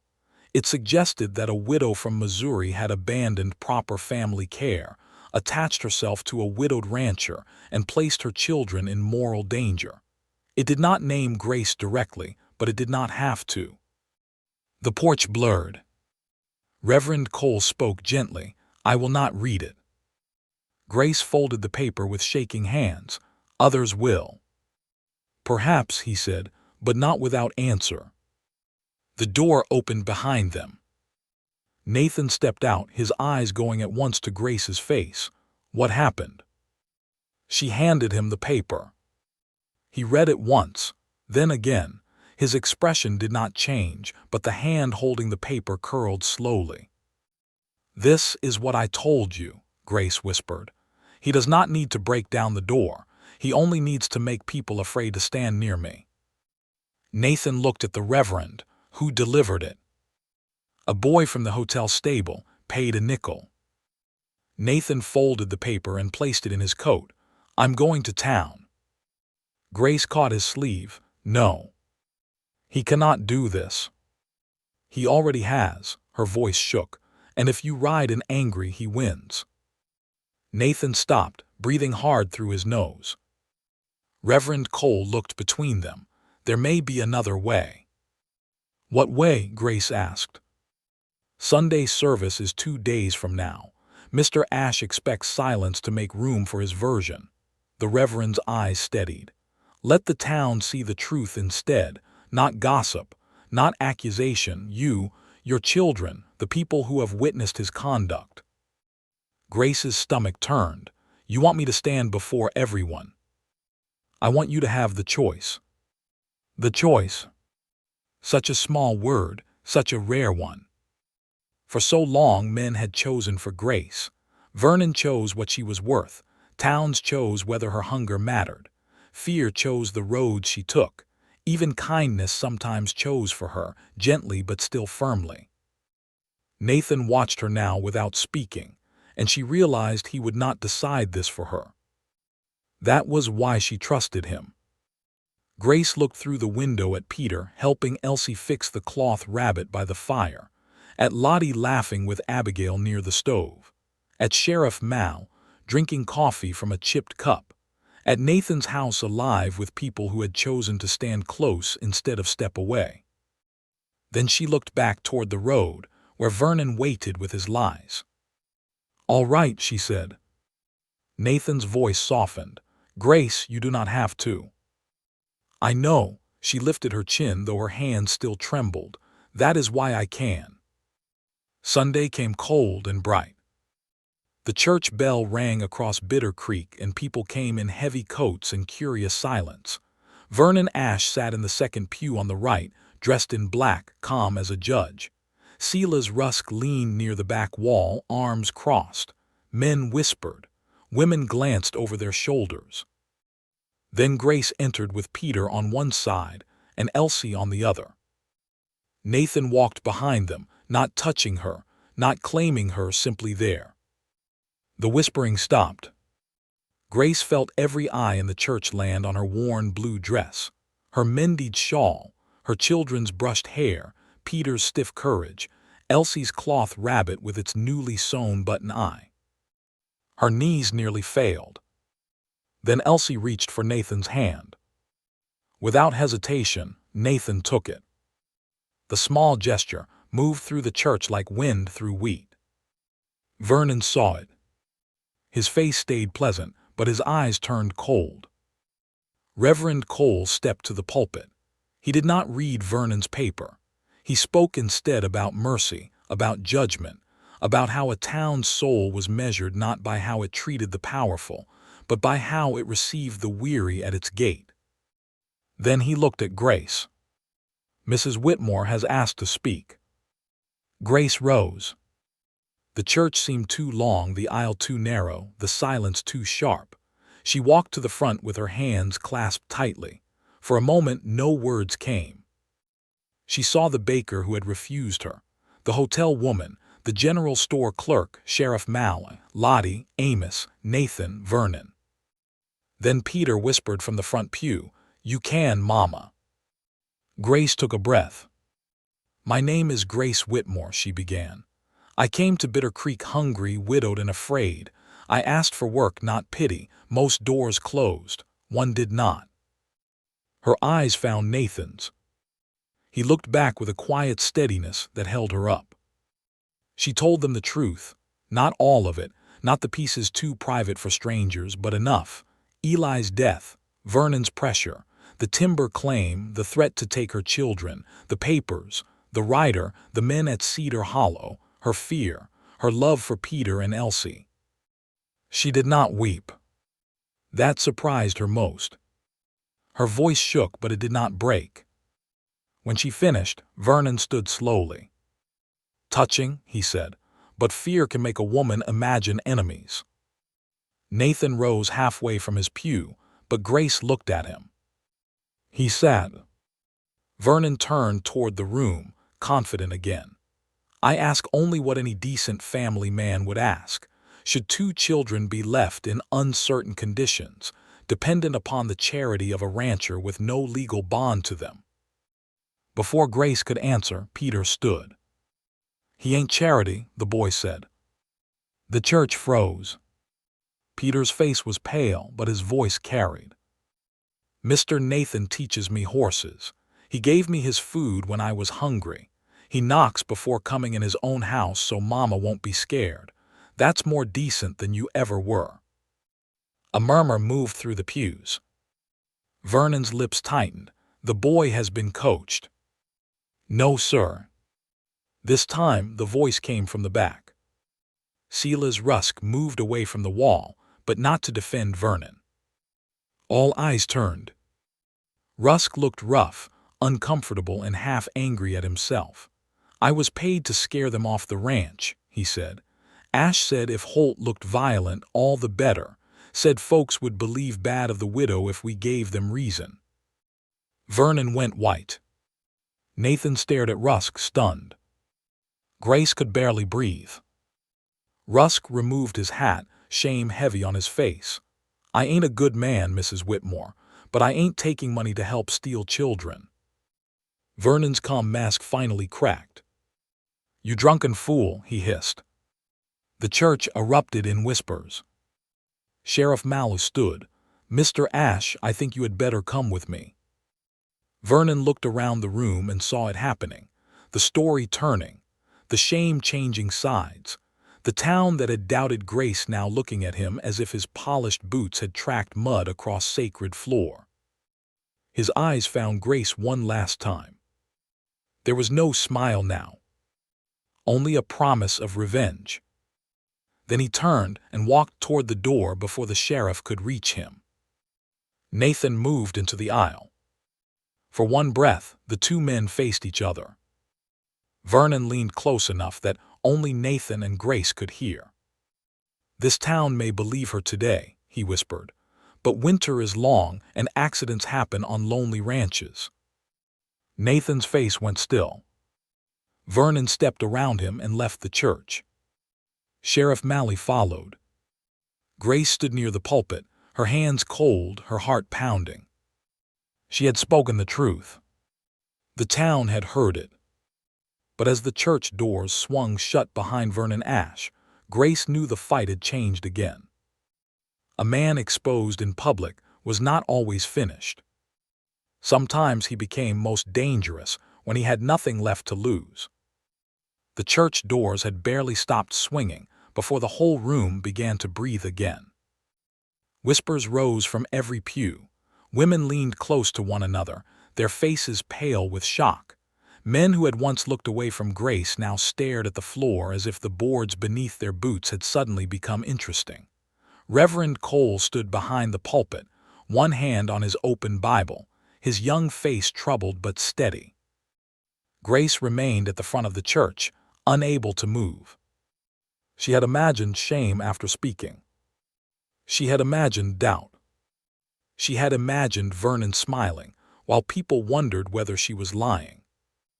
But she had not imagined Sela's Rusk standing in a house of God and admitting the truth in front of everyone. Peter ran to her first. He wrapped his arms around her waist and pressed his face into her side, holding on as if the room might try to pull them apart. "You did it, Mama," he whispered. Grace placed one shaking hand on his hair. "No, sweetheart, we did."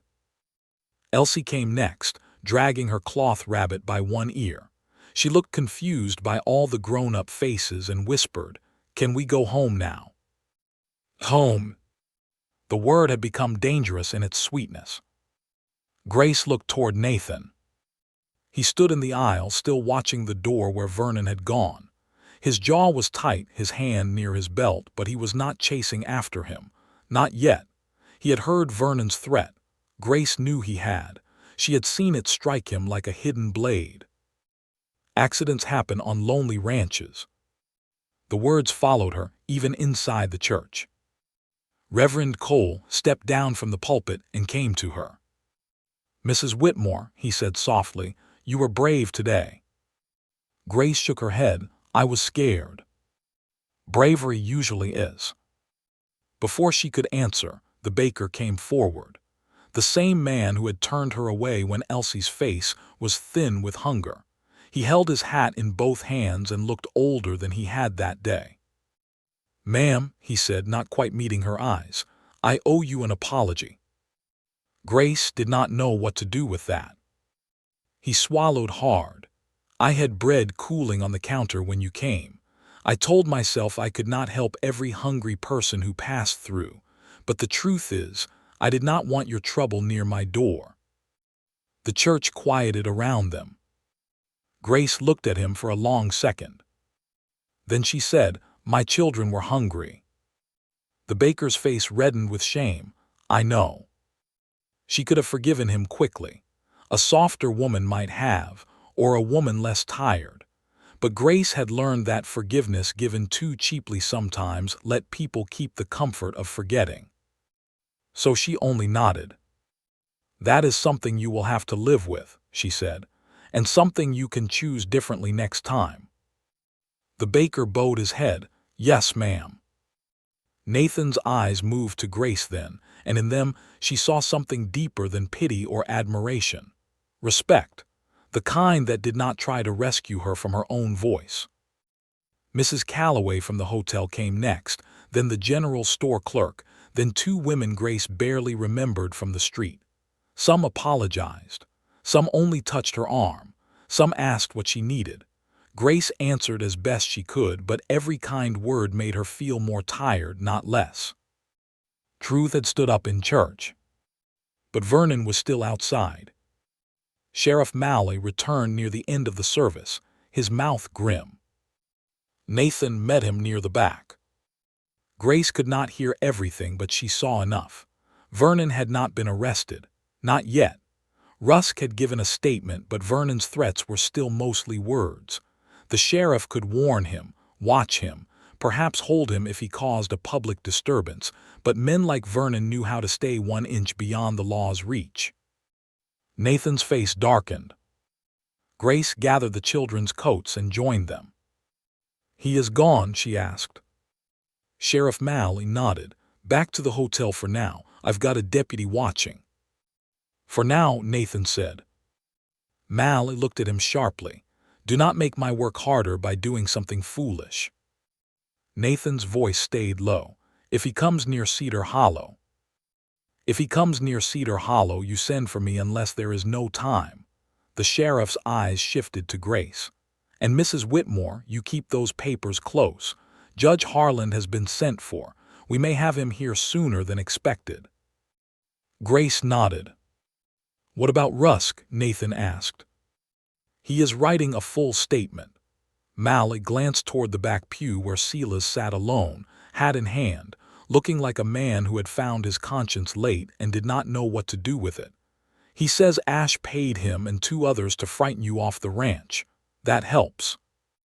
Grace looked at Rusk. "Why did he speak?" Nathan followed her gaze. "Sometimes a man sees a line he cannot cross, even if he has crossed plenty before." Outside, the air was cold and painfully bright. The whole town seemed to have gathered near the church steps, not close enough to be useful, but close enough to witness what came next. Vernon stood across the street near the hotel, speaking to Deputy Niles with calm patience.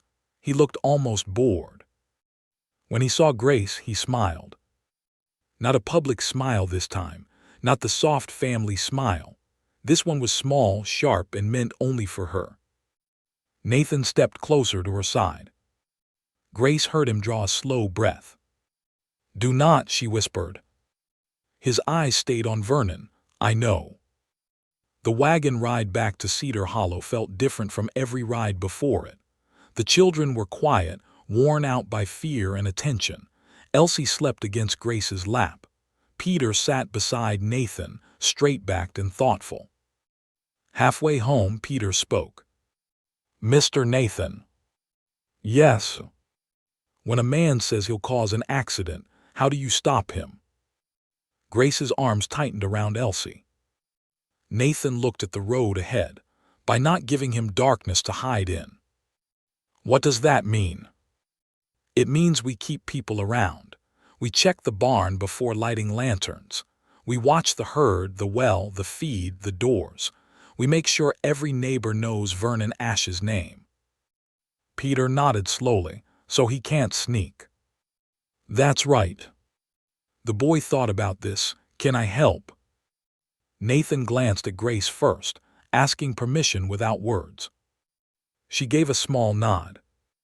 "You can help by doing exactly what your mother says," Nathan told him, "and by learning when to speak and when to listen. That is harder than carrying a rifle." Peter looked disappointed, but tried not to show it. Nathan added, "Tomorrow I'll teach you how to read tracks near the gate." The boy brightened. "Truly." "Truly." Grace looked out at the frosted grass, so Nathan would not see her eyes fill. At Cedar Hollow, the neighbors had not left. Lottie Bell had a stew bubbling on the stove. Amos had moved extra hay bales near the barn door to block the wind. Abigail Finch was sewing curtains from old flour sacks, saying no house with children should stare bare-eyed into winter. Grace stood in the doorway and watched the cabin live around her. This was what Vernon hated. Not Nathan's gun. Not Sheriff Malley's ledger. This. People, witnesses, warmth, a woman no longer standing alone. That evening, as snow began to fall in thin, uncertain flakes, Nathan called a meeting in the main room. Amos, Lottie, Abigail, Sheriff Mal, and 2 ranch hands from the Hart place stood or sat wherever there was room.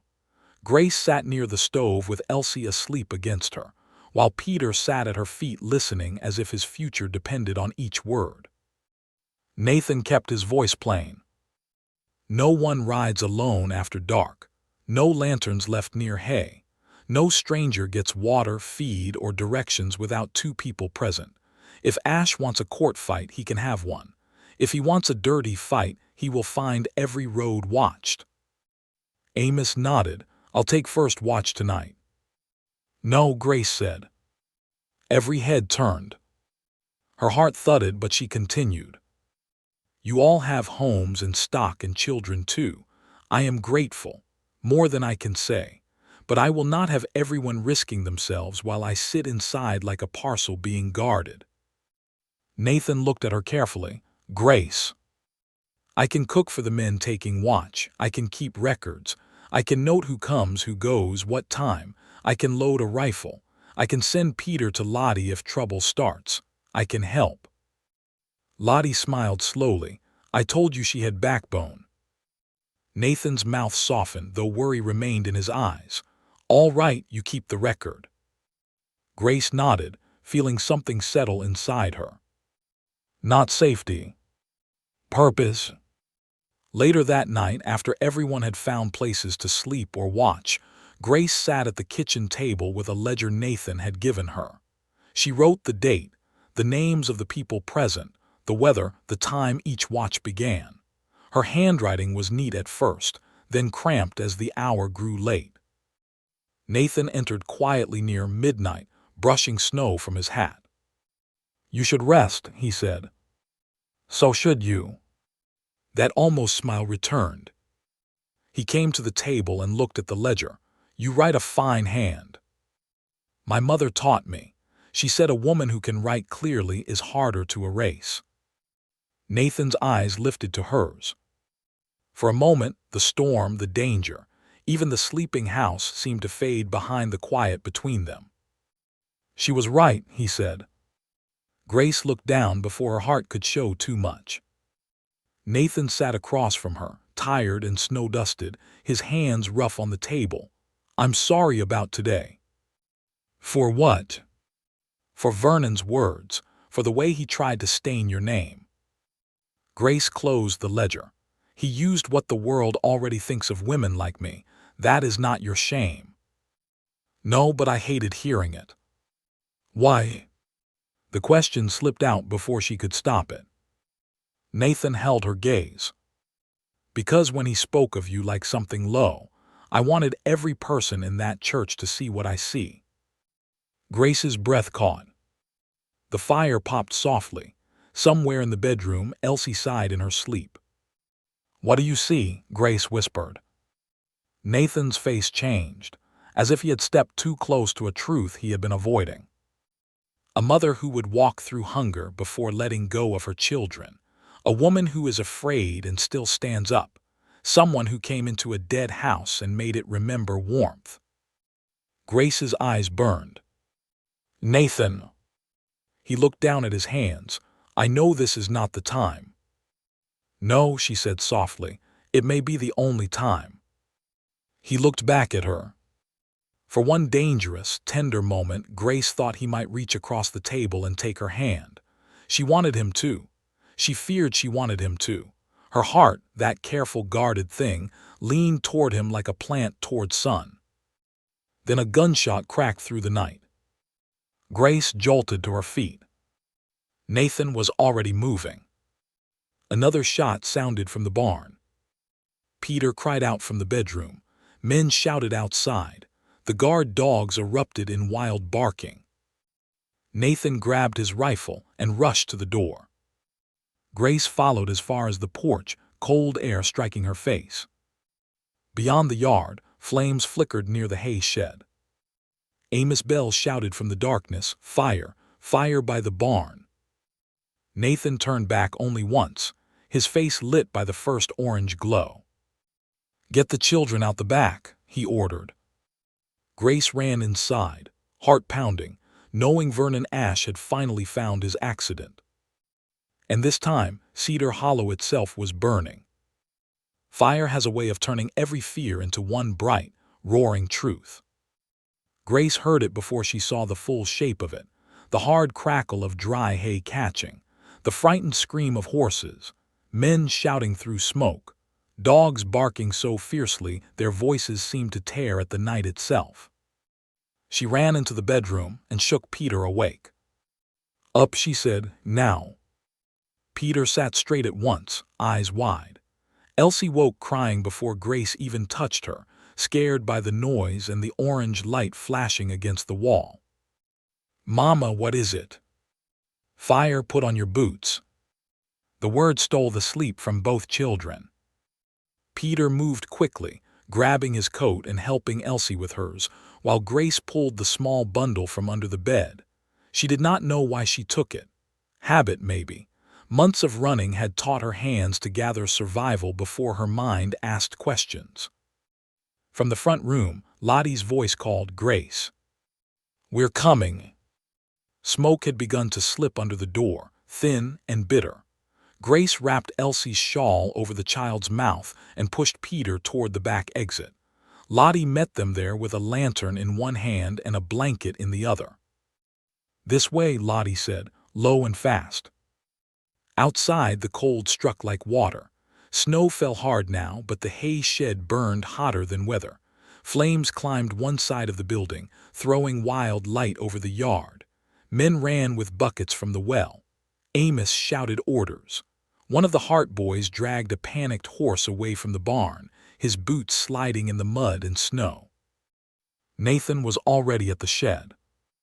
Grace saw him through smoke and sparks, coat off, sleeves rolled, moving like a man who had put his whole soul into one purpose. He and Amos were cutting burning boards away before the fire could leap to the barn wall. "Nathan," Peter cried. Nathan turned, just enough to see them near the back fence. "Stay there," he shouted. Then the roof beam of the hay shed groaned.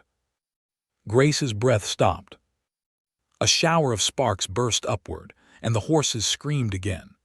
The old mare in the corral reared against the fence, wild-eyed, pulling at the rail until one board split.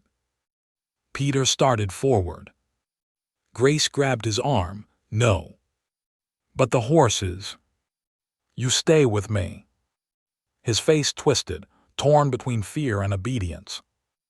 Nathan ran toward the corral before Peter could disobey. He opened the far gate and drove the horses out into the lower pasture, away from the flames.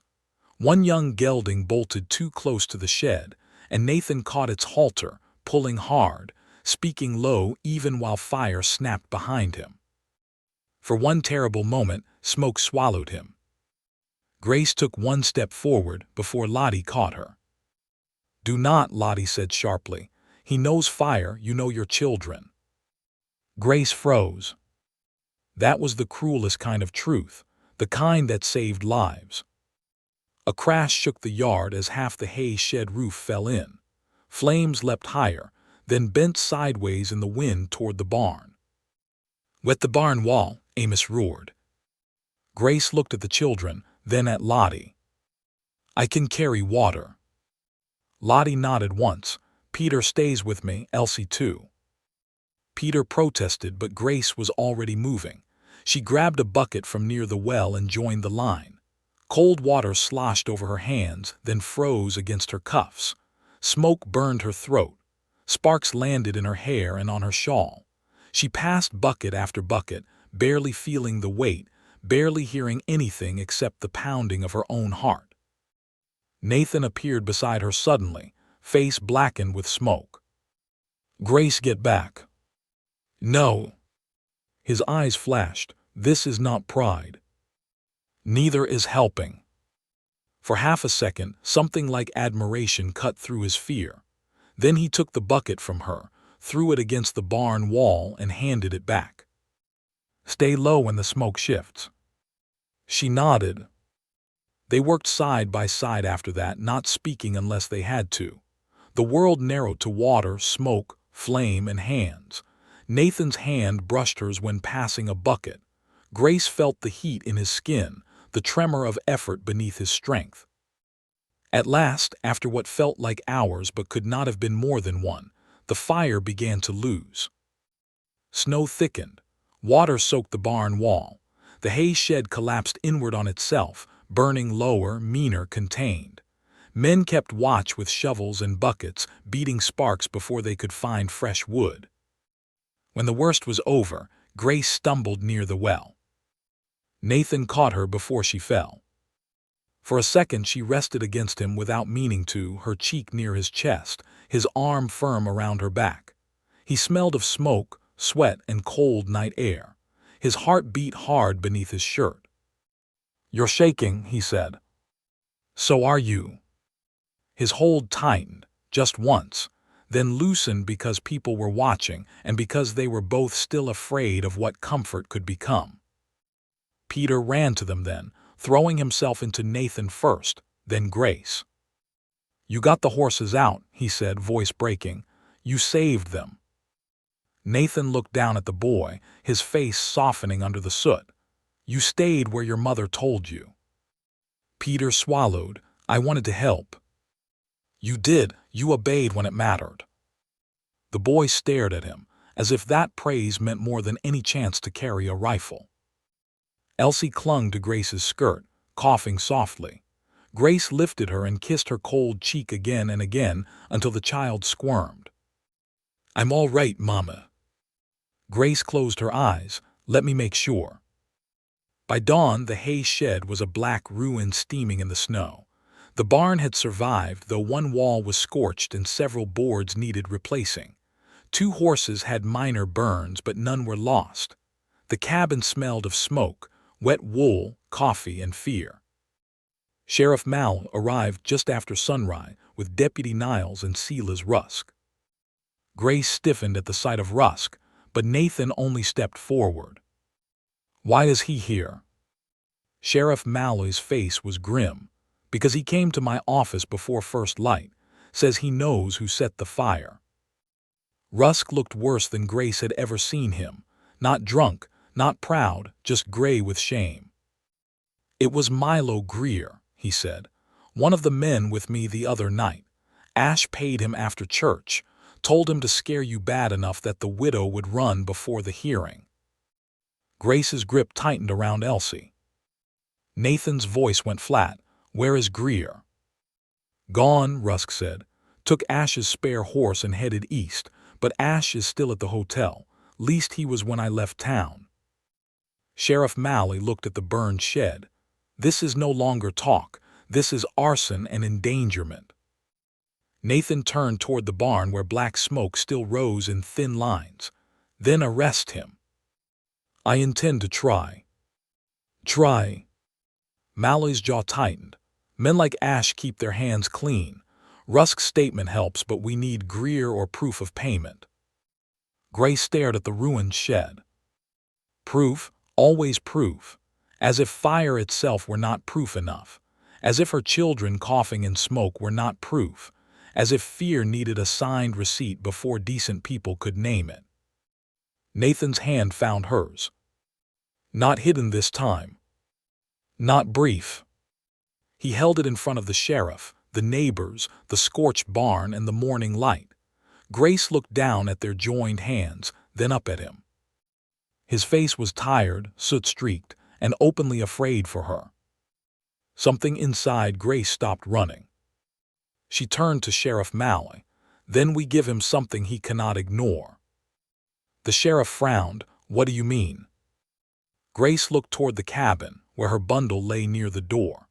Inside it was Eli's letter, the land receipts, and one more paper she had not shown anyone because it had felt too dangerous.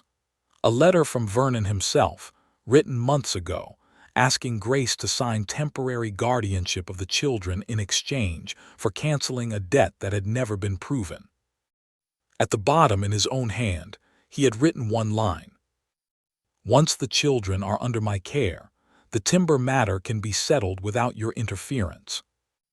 Grace had kept it because fear told her to keep every scrap. Now courage told her to use it. "I have a letter," she said, "from Vernon. It ties the children to the timber claim." Nathan looked at her, surprised. "Grace." "I know, I should have shown you before." "No," he said gently. "You showed it when you were ready." Sheriff Mal straightened. "Get it." Grace went inside alone. Her hands shook as she opened the bundle. The letter was still there, folded between the marriage certificate and Elsie's baby ribbon. She stared at Vernon's handwriting, remembering the day it arrived. How hopeless she had felt. How small. How close she had come to signing because hunger makes terrible bargains sound almost merciful. When she stepped back outside, everyone seemed to turn at once. Grace handed the letter to Sheriff Malley. He read it slowly. Then he read it again. His expression hardened with every line. "This," he said, "changes things." Before anyone could answer, a rider came fast over the ridge, horse lathered and breath steaming. It was Deputy Niles' younger brother from town, waving his hat before he reached the gate. "Sheriff," he shouted, "Ash is leaving. He's got a wagon hitched behind the hotel." Nathan moved immediately toward his horse. Grace caught his arm. "I'm coming." "No." "Yes." This could be dangerous. She looked at the burned hay shed, the smoke-stained sky, her children wrapped in Lottie's arms, and the man who had stood between her and the world until she could stand for herself. "It already is," she said, "and I am done being spoken about while men decide my life." Nathan stared at her. Then he nodded once. Together they rode for Bitter Creek, the sheriff close behind, while the first hard light of morning spread over the snow and the ashes of Cedar Hollow. The ride to Bitter Creek felt like chasing the last piece of a nightmare before it escaped into daylight. Grace sat beside Nathan in the wagon, one hand gripping the side rail, the other holding Vernon's letter in her coat pocket as if the paper might disappear if she loosened her fingers. Sheriff Mal rode behind them with Deputy Niles. Snow flashed beneath the horses' hooves. The cold air burned Grace's lungs, but she welcomed the pain because it kept fear from swallowing her whole. Nathan drove hard but not wild. Even now, with anger held tight in every line of his body, he did not lose control. That steadiness was part of what had begun to undo Grace. A man could be strong in 100 loud ways, but Nathan's strength had become something quieter. He knew when to move fast and when to hold back. He knew when to take up a rifle and when to let a woman use her own voice. Grace looked at his hands on the reins. Those hands had fed her children, steadied a frightened horse, carried water to a burning barn, and held hers before the whole ranch yard without shame. She had spent so long running from men who wanted to own, judge, or use her that she had nearly forgotten a man could simply stand beside her. Nathan glanced at her. "You all right?" "No." His mouth tightened. "But I will be." Something softened in his eyes. "Yes, you will." They crested the final hill above Bitter Creek just as the town came into view. Smoke rose from chimneys into the pale morning. The church steeple pointed into a gray sky. The hotel stood near the center of town, and behind it, a dark wagon waited with 2 horses hitched and restless. A man in a black coat was lifting a trunk into the wagon. "Vernon Ash." Sheriff Mal urged his horse ahead. "Ash." Vernon turned. For 1 second, surprise broke through his polished calm. Then it disappeared behind a look of mild irritation, as if the sheriff had interrupted a business appointment. "Sheriff," he called, "a bit early for visits." Nathan pulled the wagon to a stop in front of the hotel. Grace stepped down before he could help her. Her knees felt weak, but she forced them straight. Vernon's eyes moved from the sheriff to Nathan, then to Grace. "Mrs. Whitmore," he said, "still playing at courage, I see." Grace did not answer. Sheriff Mal dismounted and walked toward him. "You are not leaving town yet." Vernon smiled. "Am I under arrest?" "Not yet."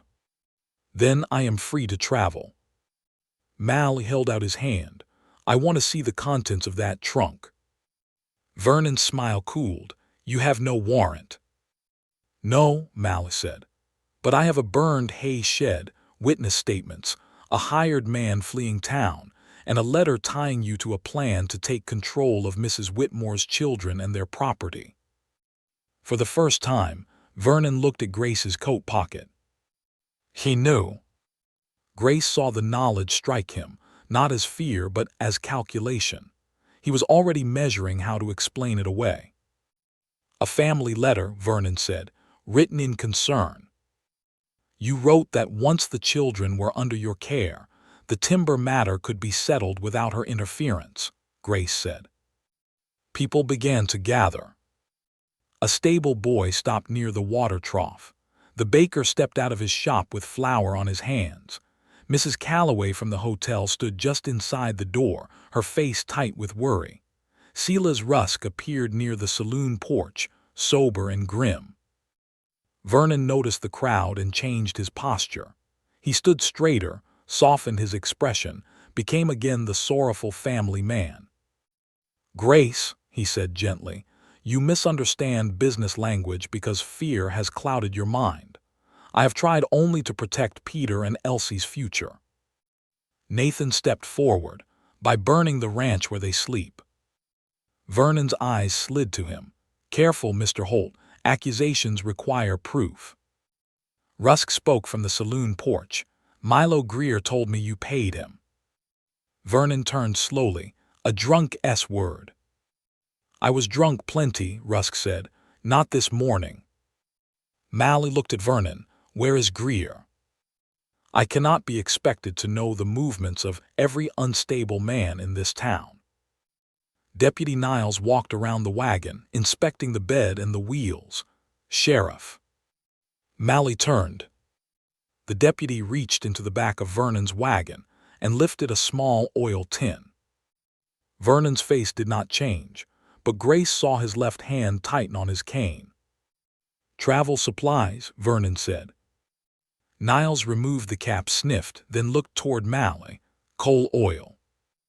Nathan's jaw hardened. Vernon laughed lightly. Half the town owns coal oil. Half the town's hay shed did not burn last night, Nathan said. Mally stepped closer, opened the trunk. No. The sheriff's voice dropped.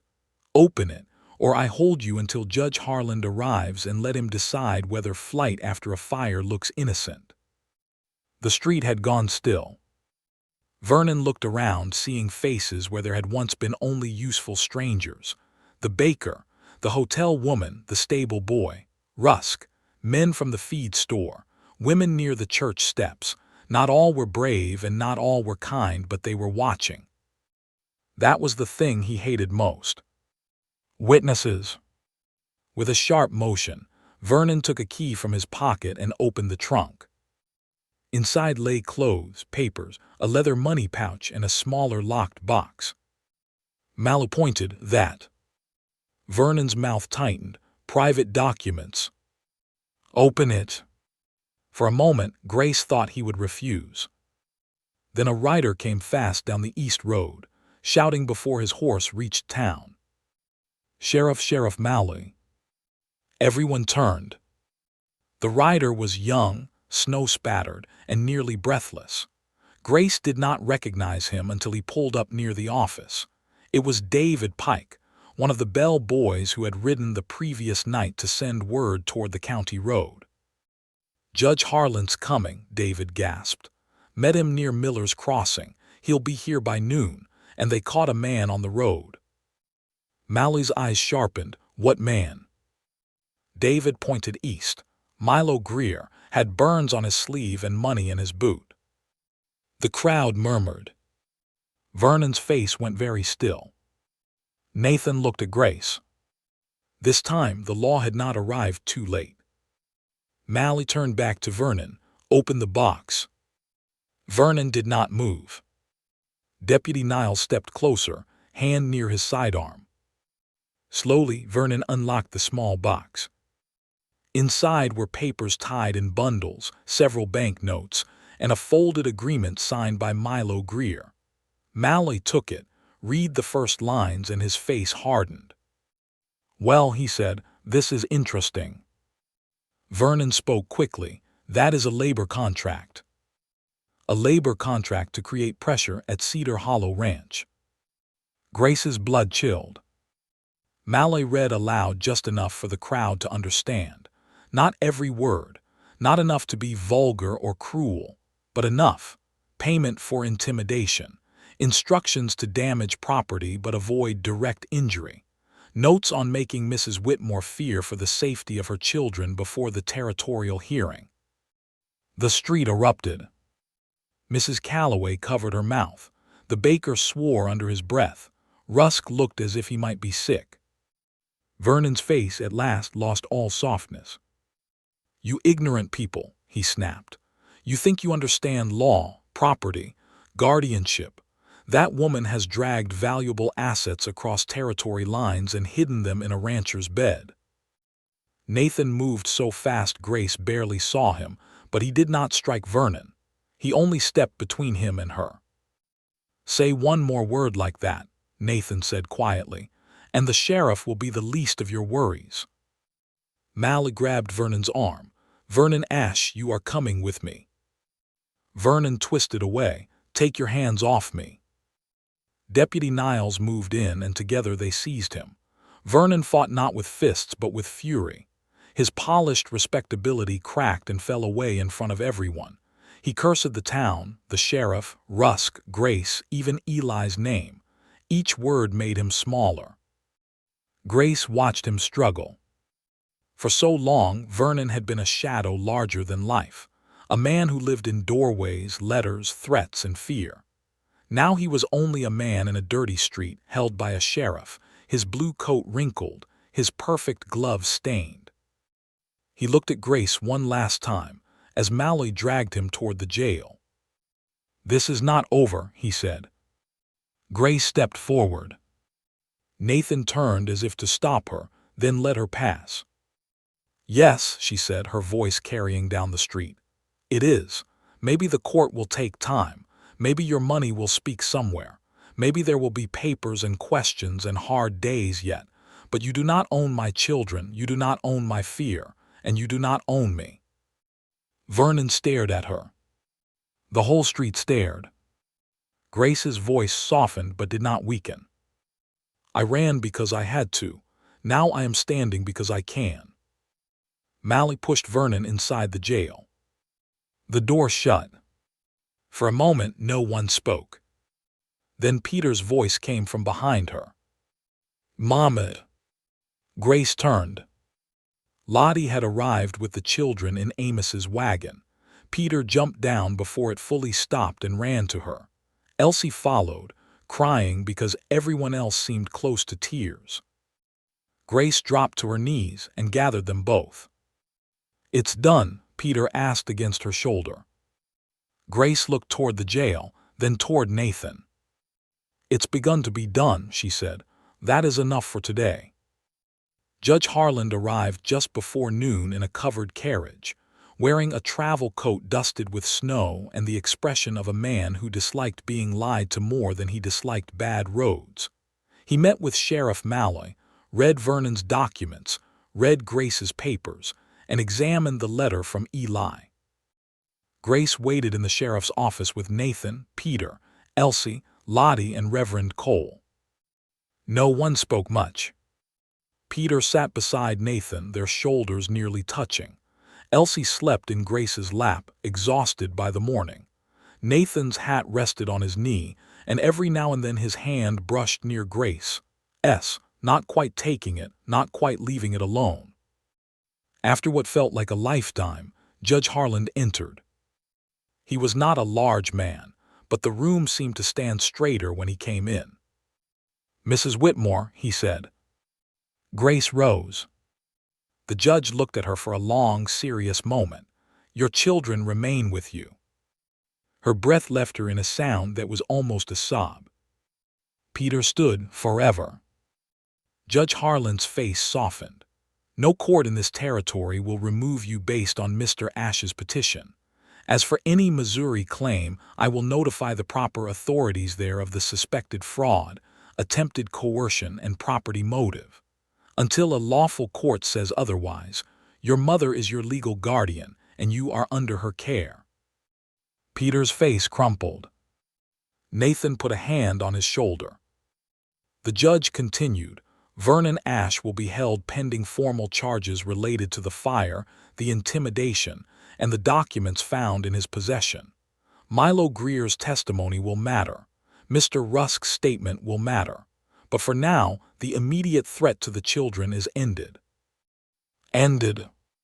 Grace sat down hard, holding Elsie close. Lottie began crying openly. Reverend Cole bowed his head.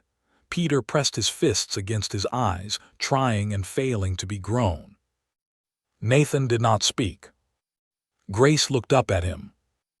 The relief on his face was so deep it nearly broke her heart. He looked like a man who had been braced against a storm so long he did not know how to lower his shoulders. "Nathan," she whispered. He knelt in front of her, right there in the sheriff's office. Not for proposal, not for romance, not yet. Only to be level with her and the child in her arms. "You did it," he said. Grace shook her head, tears slipping free now. "No, we all did." His eyes held hers. "You stood. Because you stood close enough to remind me I could." For a moment, the room faded again. Then Elsie woke and reached for Nathan with sleepy trust. He took her gently, and the child settled against his chest as if she had belonged there all along. Nathan closed his eyes for 1 second, and Grace knew he was feeling the sharp edge of old loss and new love at the same time. Outside, word spread fast. By the time they left the sheriff's office, Bitter Creek had become a different town from the one Grace had entered hungry and unseen. People stepped aside, not with pity now, but respect. Mrs. Calloway brought a blanket for Elsie. The baker pressed fresh rolls into Peter's hands and did not ask forgiveness again. He only said, "For the ride home," and let the act speak. Grace accepted them. That was enough. The ride back to Cedar Hollow was slow. Snow had stopped.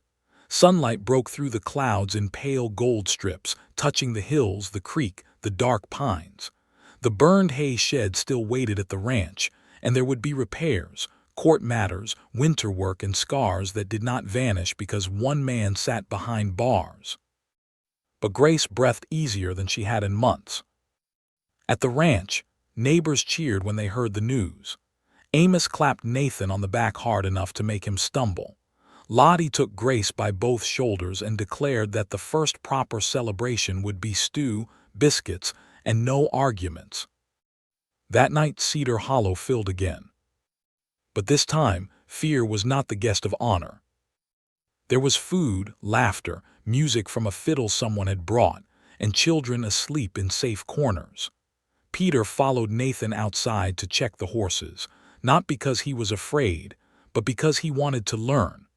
Elsie sat on the rug with the old gray cat and the cloth rabbit, both button eyes now watching the fire. Grace stepped onto the porch near the end of the evening. The cold air was clean after the smoke. Stars shone above the mountains. Down by the barn, Nathan stood with Peter, showing him how to close the latch properly against wind. The boy listened with his whole heart. Grace watched them, her chest aching. She had come to Cedar Hollow with nothing but hunger, fear, and 2 children she would die to protect. She had found work, then shelter, then neighbors, then truth. And Nathan. She heard the door open behind her. Lottie stepped out, wrapping a shawl around her shoulders. "You love him." Grace did not turn. That is a dangerous thing to say. Most true things are. Grace watched Nathan laugh softly at something Peter said. It was a small laugh, rusty from disuse but real. "I do not know what to do with it," Grace whispered. Lottie stood beside her. "Love him honestly, let him love you carefully, that is enough to start." Grace's eyes burned again. Inside, someone called for more coffee. Lottie went back in, leaving Grace alone beneath the stars. Nathan and Peter returned a few minutes later. Peter went inside with a roll in his hand, and Nathan stopped at the porch steps. "You're cold," he said. "I wanted air." He climbed the steps and stood beside her. For a while, they looked out over the yard together. "The barn wall held," he said. "So did you." He turned to her.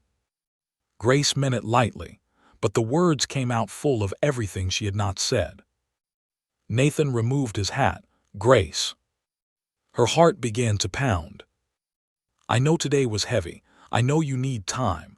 I know your children come first and always will." He looked down at his hat, then back at her.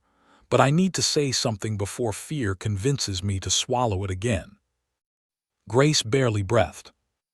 He stepped closer, slow enough that she could move away if she wished. She did not. "This house was dead before you came," he said. "I was not much better. I thought I was offering you shelter, but the truth is, you and those children brought me back to the living." A tear slipped down Grace's cheek. Nathan lifted his hand, then stopped, asking without words. Grace nodded. He wiped the tear gently with his thumb. "I am not asking anything tonight," he said. "Not from you, not from your heart. I only want you to know that if you stay at Cedar Hollow, it will not be because you owe me. It will be because you choose to." Grace closed her eyes for a second. "Joyce." Again that word. When she opened them, she placed her hand over his. "I am tired of running, Nathan." His voice was rough, then rest. She looked toward the warm cabin windows where her children were safe, where neighbors laughed, where the old house glowed like a promise. Then she looked back at him. "For tonight," she whispered, "I choose to stay." Nathan's eyes softened with such tenderness that it hurt. Inside, someone called their names, and the spell broke gently instead of shattering. But before they went in, Nathan took her hand. This time, Grace held on. And from the darkness beyond the rebuilt lantern posts, Cedar Hollow watched them return together to the house that was no longer dead, carrying between them the first quiet shape of love. By the next morning, Cedar Hollow looked like two different worlds stitched together by smoke and sunlight. On one side of the yard, the cabin glowed with breakfast warmth. Coffee steamed on the stove, biscuits browned in the oven. Elsie sat on the floor with the old gray cat in her lap, whispering secrets to it as if cats were known for keeping them.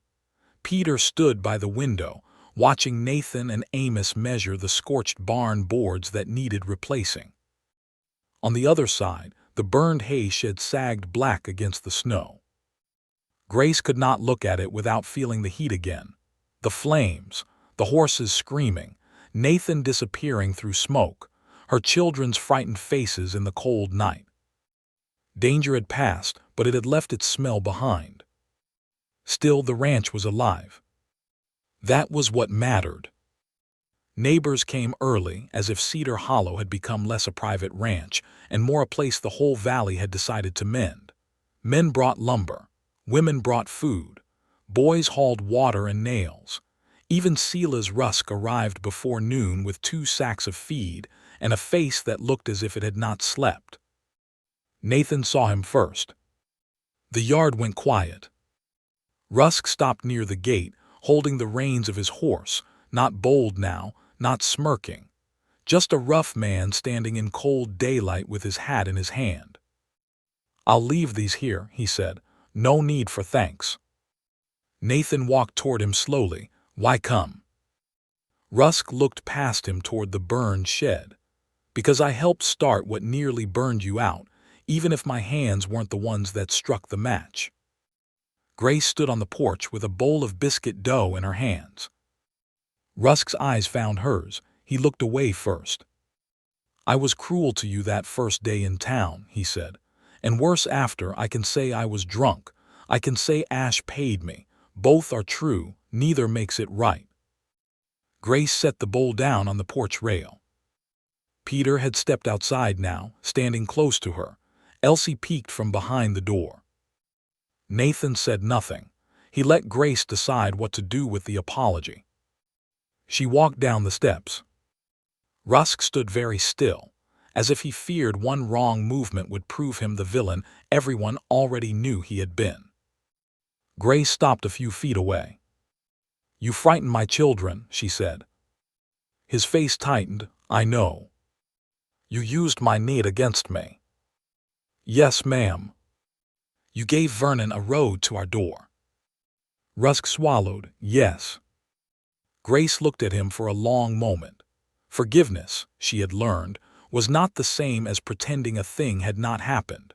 Mercy did not erase memory, but bitterness could become a second prison, and Grace was tired of living behind bars built by other people's wrongs. "You told the truth when it mattered," she said at last. "Keep doing that." Rusk nodded once, his eyes damp though he would likely deny it until his dying day. "I will." Nathan stepped aside. Rusk led his horse toward the men near the barn and went to work without another word. Peter looked up at Grace. "Do you trust him?" "No," Grace said. The boy seemed surprised. She touched his shoulder. "But I trust that people can choose better than they chose yesterday. That is not the same thing." Peter nodded slowly, storing away another lesson. The day became one long act of repair. Hammers rang against new boards. Smoke-dark wood was dragged away. Fresh hay was stacked farther from the barn this time, with a clear space between buildings. Nathan worked harder than anyone, but Grace noticed how the men around him watched him with new respect. Not because he could fight. They already knew that. Because he had chosen restraint when anger would have been easier. Because the widow and her children were safe under his roof, and no gossip could change what the valley had seen. Grace worked in the kitchen until her back ached. She fed men in shifts, kept coffee hot, wrapped burns, found spare gloves, and sent Peter to carry biscuits to those farthest from the house. Elsie helped by counting spoons, though she lost track after 7 and declared there were plenty enough for Jesus and all the cowboys. Lottie laughed so hard she had to sit down. It was afternoon when Nathan came inside for water. Grace was alone at the stove, stirring stew.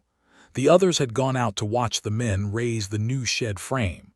For once, the cabin held quiet but not emptiness. Nathan paused just inside the door. His shirt sleeves were rolled, his hair damp from sweat despite the cold, and a streak of soot still marked his cheek no matter how many times he had washed. He looked tired, strong, human. Grace poured water into a cup and handed it to him. He drank half, then lowered it. "You have flour on your face." She reached for her cheek. "Where?" He smiled faintly. "Other side." She tried again and missed. His smile deepened and he stepped closer. "May I?" Grace's heart shifted. She nodded.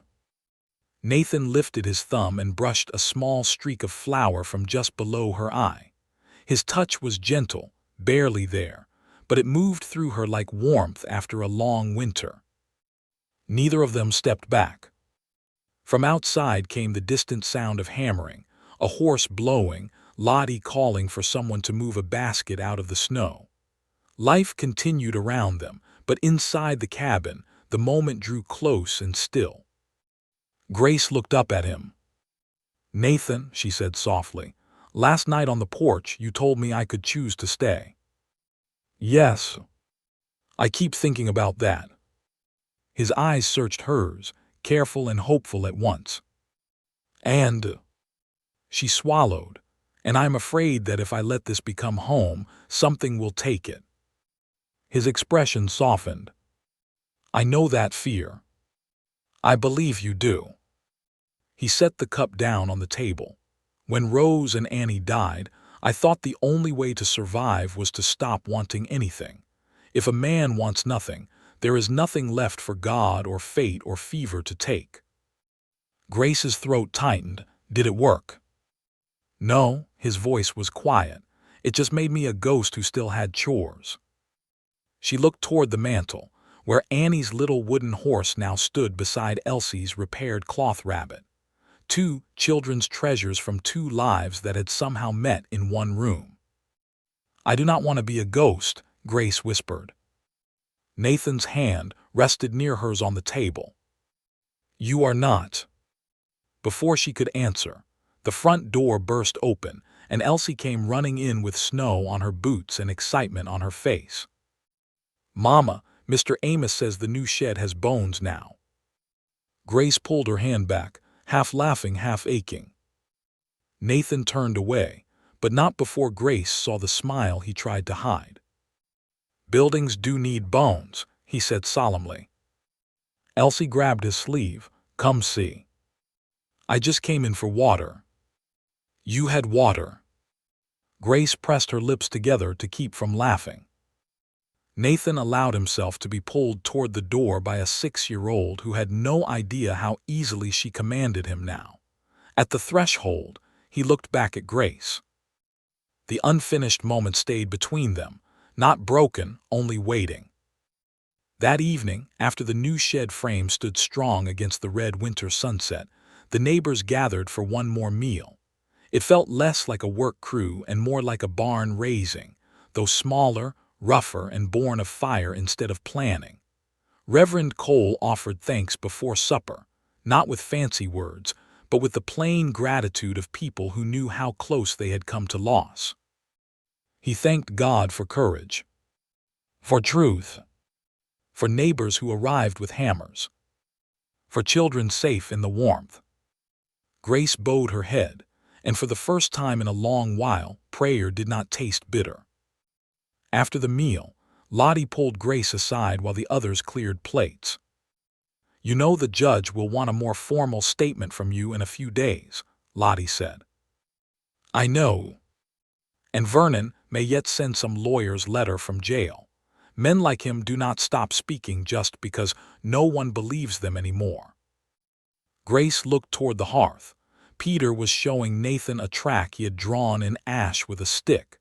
Nathan listened as if the markings were part of an important military map.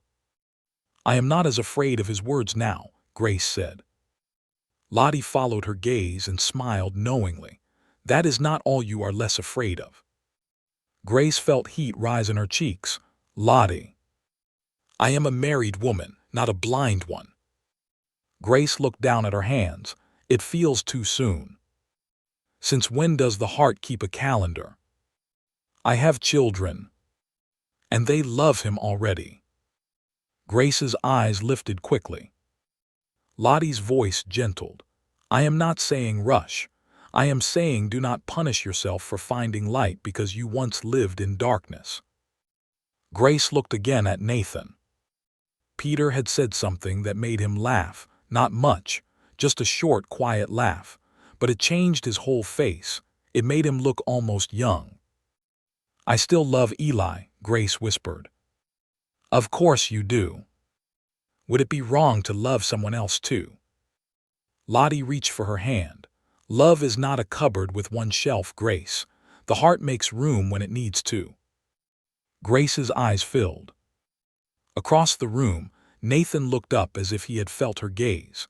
Their eyes met over the heads of neighbors and children, and all the ordinary clutter of a house restored to life. He did not smile. Neither did she. They simply saw each other.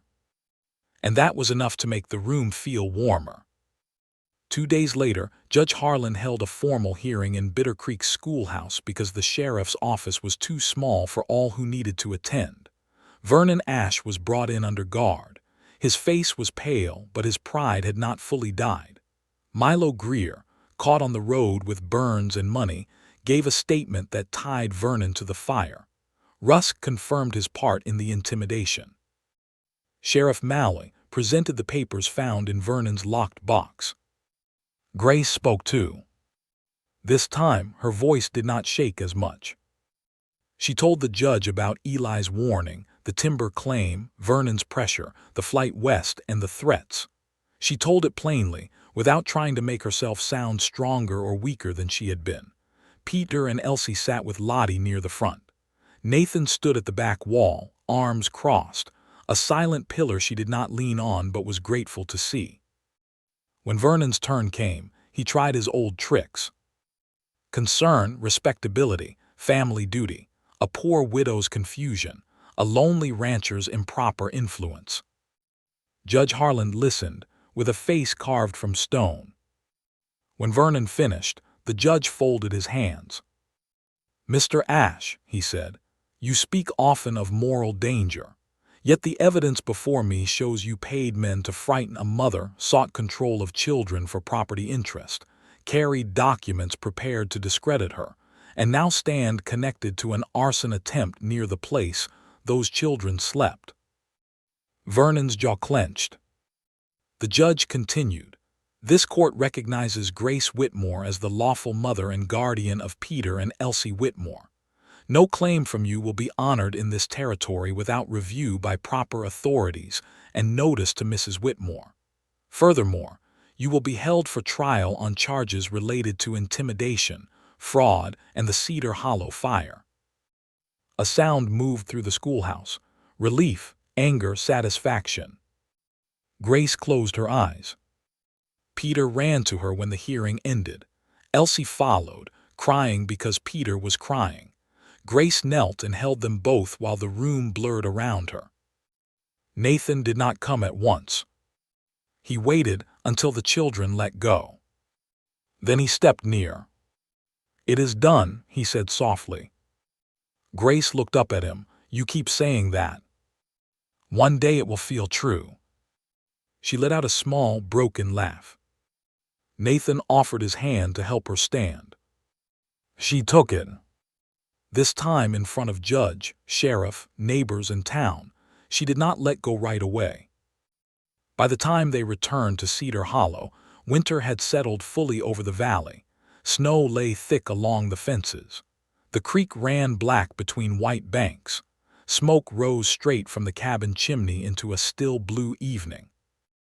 The neighbors gradually returned to their own homes. The extra watches ended. The guard dogs remained because Elsie had named them King and Butter, and no one had the heart to send them away. Russ came by twice more to help with repairs, always leaving before supper, always sober. Whether he would become a good man, Grace did not know, but he was trying, and for now, trying was something. Life found a rhythm. Grace woke before dawn, but no longer with panic. Nathan slept in the small lean-to room, though he now took breakfast and supper in the house every day. Peter helped with chores and lessons. Elsie followed Nathan everywhere until Grace had to remind her that even cowboys needed room to breathe. On cold evenings, they sat by the fire. Nathan taught Peter knots. Grace mended clothes. Elsie asked questions no grown person could answer. Do stars get cold? Can horses feel Christmas coming? If Mr. Nathan loves this house, why did he let it be sad for so long? That last question stopped everyone. Elsie looked up from the rug, innocent and serious. Nathan's hands stilled on the rope he had been showing Peter.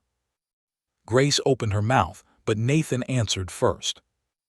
Because sometimes a man gets sad too, and he does not know how to ask a house to be happy without the people he lost. Elsie thought about that. Did we help? Nathan's eyes moved to Grace. Yes, he said, you helped. Elsie smiled and returned to her rabbit. Later that night, after the children slept, Grace found Nathan standing outside near the little rise behind the cabin. She knew what waited there before she reached him. 2 graves beneath a pine tree. Rose Holt. Annie Holt. The snow had been brushed from the simple wooden markers. Someone had set a sprig of evergreen against each one. Grace stopped a respectful distance away. I did not mean to intrude.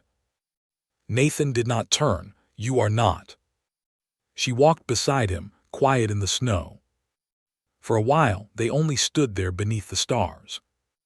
She would have liked you, Nathan said at last. Grace's breath caught. Rose. He nodded. She had no patience for proud fools, but she had a heart too big for this valley. She would have taken one look at you and the children and started making soup before asking your name. Grace smiled through sudden tears. I wish I could have known her. I wish she could have known you. There was no jealousy in the words, no shadow of comparison, only grief and gratitude standing side by side. Nathan reached into his coat and pulled out a small carved figure.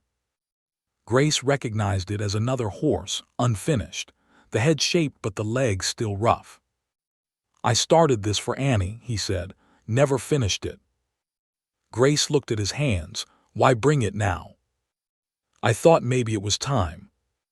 He knelt and placed the unfinished horse between the two markers, half buried in snow. Then he bowed his head. Grace stood beside him, her own heart aching for a woman and child she had never met, because their love had shaped the man now standing close enough for her to feel his warmth. When Nathan rose, his eyes were wet. He did not hide it. I was afraid loving you would mean leaving them behind, he said. Grace's tears slipped free. And does it? He shook his head. No, it feels like bringing them with me into the light. The words broke something gentle inside her. Grace reached for his hand. This time, he was the one trembling. Nathan, she whispered, I'm afraid too. I know. I'm afraid of needing you. His thumb brushed over her knuckles. I'm afraid of being needed and failing. You have not failed us. Not yet. She turned toward him fully. Do not make fear speak like prophecy. He looked at her, and for once, the sadness in his eyes did not stand alone. Hope was there too, fragile, cautious, but real. Slowly, Nathan lifted his free hand to her cheek. Grace leaned into it. The kiss came softly, almost like a question. Not hungry, not sudden, not the kind of kiss that takes. It was the kind that asks whether a wounded heart might open without breaking. Grace answered by stepping closer. Snow fell around them in silence, landing on his shoulders, her hair, the graves beneath the pine. The past did not vanish. The dead were not forgotten, but life, stubborn and warm, stood there too.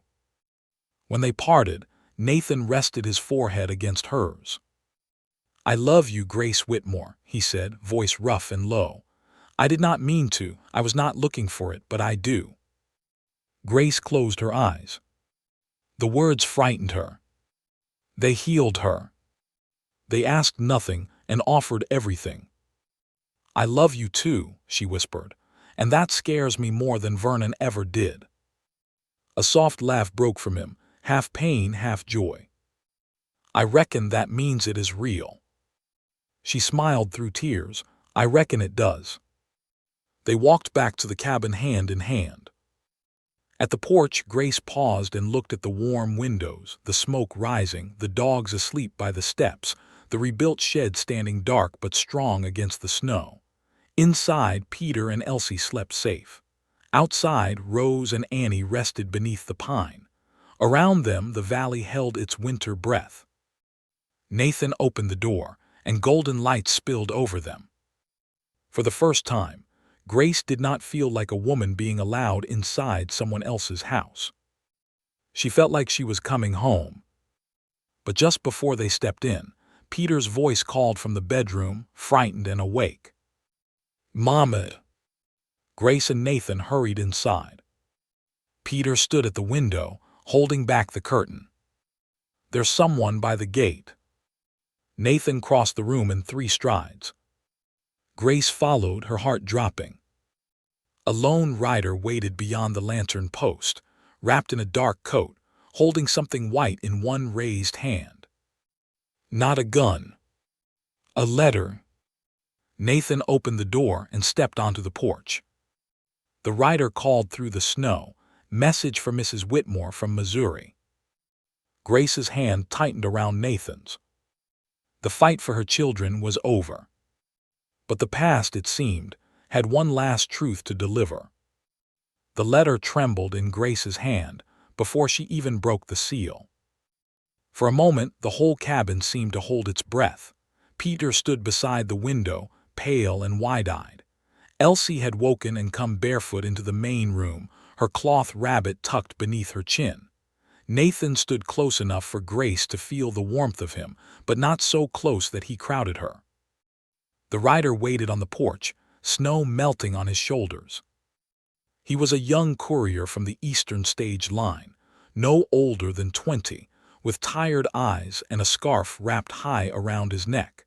He kept glancing toward the barn as if he did not like being out in the dark any longer than necessary. "Was told it had to reach Mrs. Grace Whitmore personal," he said. "Came through Bitter Creek after the last mail wagon. Sheriff said I'd find you here." Nathan looked at him carefully. "Who sent it?" The young man shook his head. "Law office in Boone County, Missouri. That's all I know." Boone County. The name pulled cold memories from the floorboards. Grace stared at the envelope. Her old name was written across it in a careful hand. Mrs. Grace Whitmore. Not runaway widow, not unfit mother, not debtor, not trouble. Just her name. Nathan paid the rider and sent him to the barn, where Peter, eager to be useful and afraid to be left out, showed him where to warm himself while Grace opened the letter. Her fingers would not obey at first. Nathan's voice came low beside her. "Breathe." She did. Then she broke the seal. The first page was from a lawyer named Samuel Crowley, a man Grace remembered only faintly as someone Eli had once trusted. The words were formal, but as Grace read them, the room began to blur. Nathan saw her face change. "Grace." She sat down slowly. "It's from Eli's lawyer." Peter came closer. "Papa had a lawyer." "For the timber claim," Grace whispered. Nathan knelt beside her chair. "What does it say?"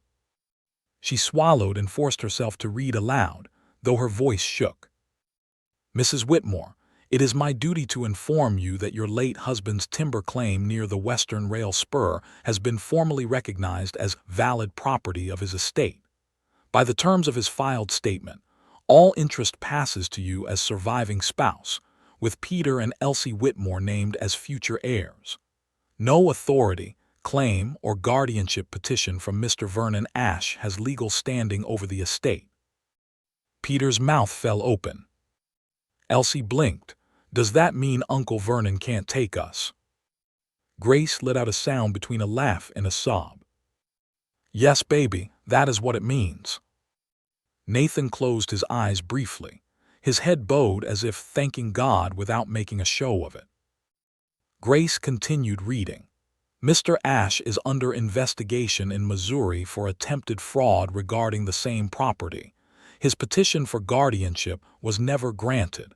It was dismissed after irregularities were found in his filings. I regret that this notice did not reach you sooner." The last sentence struck her hardest. Did not reach you sooner. How different life might have been if one letter had arrived before the hunger, before the road, before the nights with one eye open. But as Grace looked around the cabin, at Peter holding Elsie's hand, at Nathan kneeling before her with hope and sorrow mingled in his eyes, she could not bring herself to wish all of it away. Pain had brought her here. But here was not only pain. Peter's voice came small. "So we have land." Grace looked at the letter again. "It seems so." "Are we rich?" Nathan gave a quiet, rough laugh, the first sound anyone had made that did not feel like fear. "Not rich enough to stop doing chores, if that is what you are asking." Peter frowned, disappointed. "I was only asking plain." Grace wiped her eyes. "We may have enough to be safe, enough to choose what comes next." That word returned again. "Choose." It filled the room more warmly than the fire. The second page of the letter held another surprise. Eli's timber claim had earned a payment from the rail company for access rights. The sum was not grand by the standards of rich men, but to Grace it looked impossible. Enough to pay old debts, enough to buy supplies, enough to send Peter and Elsie to school, enough that no man could ever again use hunger to bargain for her children. She pressed the paper to her chest. For so long, Vernon had wanted the claim because he believed it gave him power. But Eli had left it as protection. A husband's last shelter, arriving late but not too late. Grace stood and crossed to the mantel. Annie's little wooden horse stood beside Elsie's cloth rabbit. Nearby lay Nathan's work gloves, Peter's track drawing, and a small jar of dried wildflowers Lottie had brought. The mantel had become a gathering place of old grief and new life. Grace placed Eli's letter there. Then she turned to Nathan. "He tried to protect us," she whispered. Nathan rose. "He did. I thought I had failed him by running." "No," Nathan's voice was firm. "You carried his family through everything Vernon put in your path. That is not failure." Peter walked to the mantel and touched the edge of the letter like it was something sacred. "Papa knew," he said. Grace nodded. "He knew enough." Elsie leaned against Nathan's leg, still half asleep. "Can we stay here even if we have land somewhere else?" The question landed softly, but it held the whole future inside it. Grace looked at Nathan. He looked back at her with no demand in his face, no claim, no fear disguised as command, only love and the courage to let her choose. Grace knelt before Elsie. "Would you want to stay?" Elsie looked around the room as if the answer were obvious. "My cat is here. King and Butter are here. Mr. Nathan is here." Peter added quieter, "The horses too." Nathan glanced away, but Grace saw the emotion cross his face. She stood and faced her children. "Cedar Hollow is Nathan's ranch," she said, "not ours to take." Nathan stepped forward. "It can be yours to share." Grace's breath caught. He reached into his shirt pocket and pulled out something small wrapped in a square of worn cloth. His hands were not steady. "Nathan," she whispered. "I planned to wait." He gave a soft, nervous laugh. "Then I planned not to ask at all. Then tonight that letter came, and I realized I do not want to offer you a home because you need one. I want to offer it because I love you." Peter went very still. Elsie smiled without understanding all of it, but enough to know something wonderful was happening. Nathan unfolded the cloth. Inside lay a plain gold ring. "It was Rose's mother's," he said. "Rose wore her own wedding ring, so this one stayed in a drawer all these years. I used to think it was waiting for no one." His voice roughened. "Maybe it was waiting for the woman brave enough to bring light back into this house." Grace covered her mouth. Nathan did not kneel right away. Instead, he looked at Peter and Elsie. "I love your mother," he said, "and I love you both. Not in place of your father, never that. A good father does not get replaced. But if your mama says yes, I would be proud to stand beside you, teach you, feed you, worry over you, and call you mine only in the ways love allows." Peter's eyes filled. Elsie whispered, "Would you be our pa?" Nathan swallowed hard. "Only if you wanted that, and only when you were ready." Peter looked at Grace, then at Nathan. His chin shook, but he did not hide it. "You already act like one," he said. That undid Nathan. His eyes shone, and for a moment he could not speak. Grace stepped closer. "Nathan Holt." He looked at her. "I came here with nothing but fear. You gave me work without shame. You gave my children food without making them feel small. You gave us shelter, but more than that, you gave us room to become ourselves again." She took his hand. "I still love Eli. I always will." Nathan nodded. "I know." "And you still love Rose and Annie." "Always." Grace smiled through tears. "Then maybe our love does not have to bury theirs. Maybe it can grow beside it." Nathan's face softened with such tenderness that she felt it in her bones. Then he lowered himself to one knee.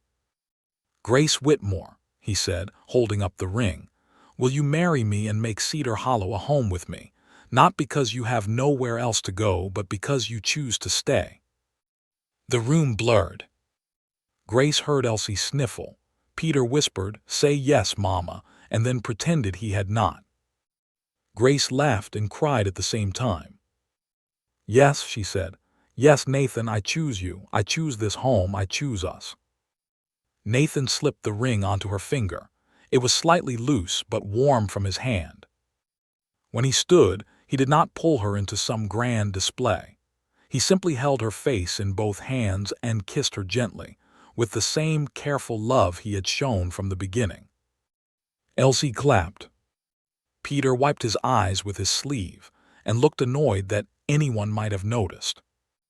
The next weeks passed in a rush of winter light, court papers, ranch repairs, and wedding plans that grew bigger than Grace expected, because the whole town seemed determined to help mend what it had once failed to protect.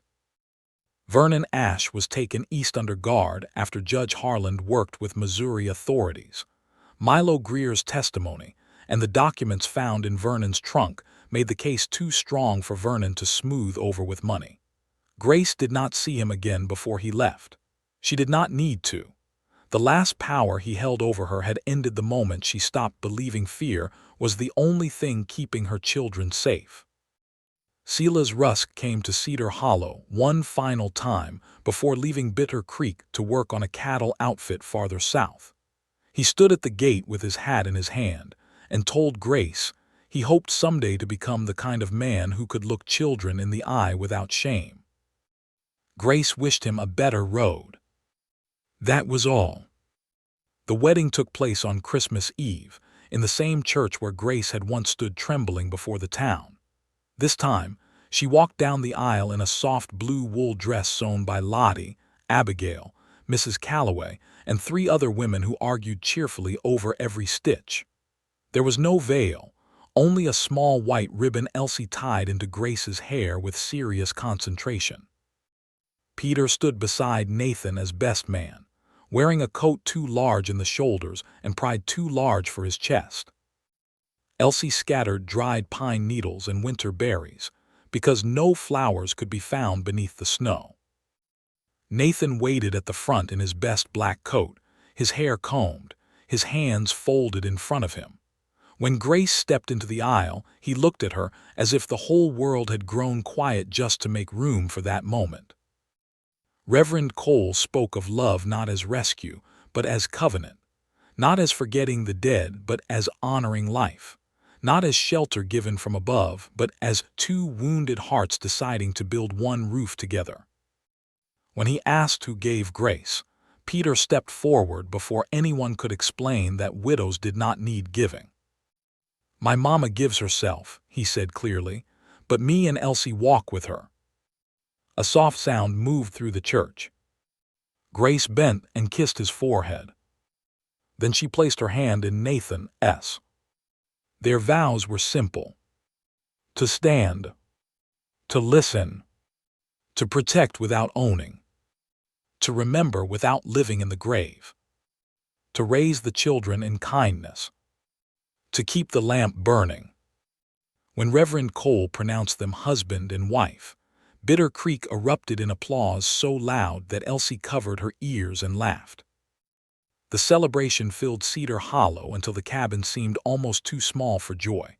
Tables bent under roasted meat, beans, pies, bread, and preserves. The rebuilt shed stood dark and strong beyond the window. Lanterns hung from the porch and barn. Someone played a fiddle. Amos Bell danced with Lottie until both were red-faced and laughing. Even Sheriff Malley smiled more than he meant to. The baker brought a honey cake and set it quietly on the table. Grace thanked him. This time it felt like forgiveness. Late that evening, after the guests had gone and the children had fallen asleep near the hearth with the dog stretched beside them, Grace stood alone in the kitchen. Snow fell beyond the window, soft and steady, covering the yard in silver. Nathan came up behind her, but did not touch her until she leaned back. Then his arms settled around her with the calm certainty of home. "What are you thinking?" he asked. Grace looked at the lamp in the window. "The first night," she said, "I was so afraid of being a burden that I would have slept in the barn rather than ask for one more kindness." Nathan rested his cheek against her hair. "I know. And now? Now you sleep where you belong." She smiled. "And where is that?" He turned her gently in his arms. "Beside me, beside the children, in this house, in this life." Grace placed her hand on his chest, feeling the steady beat beneath her palm. For years, she had believed safety was a door she had to keep running toward before it closed. But safety was not only a locked room or a legal paper or a man with a rifle. Safety was Peter sleeping without his boots on, Elsie leaving her rabbit on the mantel because she trusted morning would come, Nathan speaking Rose and Annie's names without drowning in them, Grace wearing Eli's love in memory, and Nathan's ring on her hand without either love fighting the other. Safety was the lamp burning because someone might need to find their way home. Peter stirred near the hearth and opened one eye. "Mama," he mumbled, then after a sleepy pause, "Pa." Nathan froze. Grace felt his breath catch. "Yes, son," Nathan answered, voice rough. Peter's eyes closed again, fire-esque getting low. Nathan laughed softly, but his eyes shone. "I'll tend it." He crossed the room, knelt by the hearth, and placed another log on the flames. The fire rose, casting warm light across the cabin walls, across Elsie's sleeping face, across Peter's peaceful one, across the little wooden horse and the cloth rabbit on the mantel, across Eli's letter and Nathan's ring. Grace watched him and knew the story had not ended because all pain was gone. It had ended because love had become stronger than fear. Outside, the Montana wind moved through the pines, but it no longer sounded lonely. It sounded like a hymn carried over snow. The ranch that once stood hollow beneath the mountains now glowed from every window, full of bread, laughter, memory, and promise.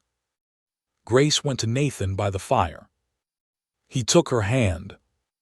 Together, they stood in the lamplight while their children slept safe, while the past rested gently behind them, and while the future opened like fresh snow under morning sun. And from that Christmas on, whenever a lost traveler passed Cedar Hollow after dark, they always found a lamp burning in the window. Because Grace and Nathan never forgot what one open door could mean. It could mean supper. It could mean shelter. It could mean mercy. And sometimes, if two wounded hearts were brave enough to believe again, it could mean home. If this story touched your heart, share where you are watching from and tell me in the comments. Would you have trusted Nathan after that first night? Subscribe for more romantic Wild West stories where love, courage, and second chances find their way home.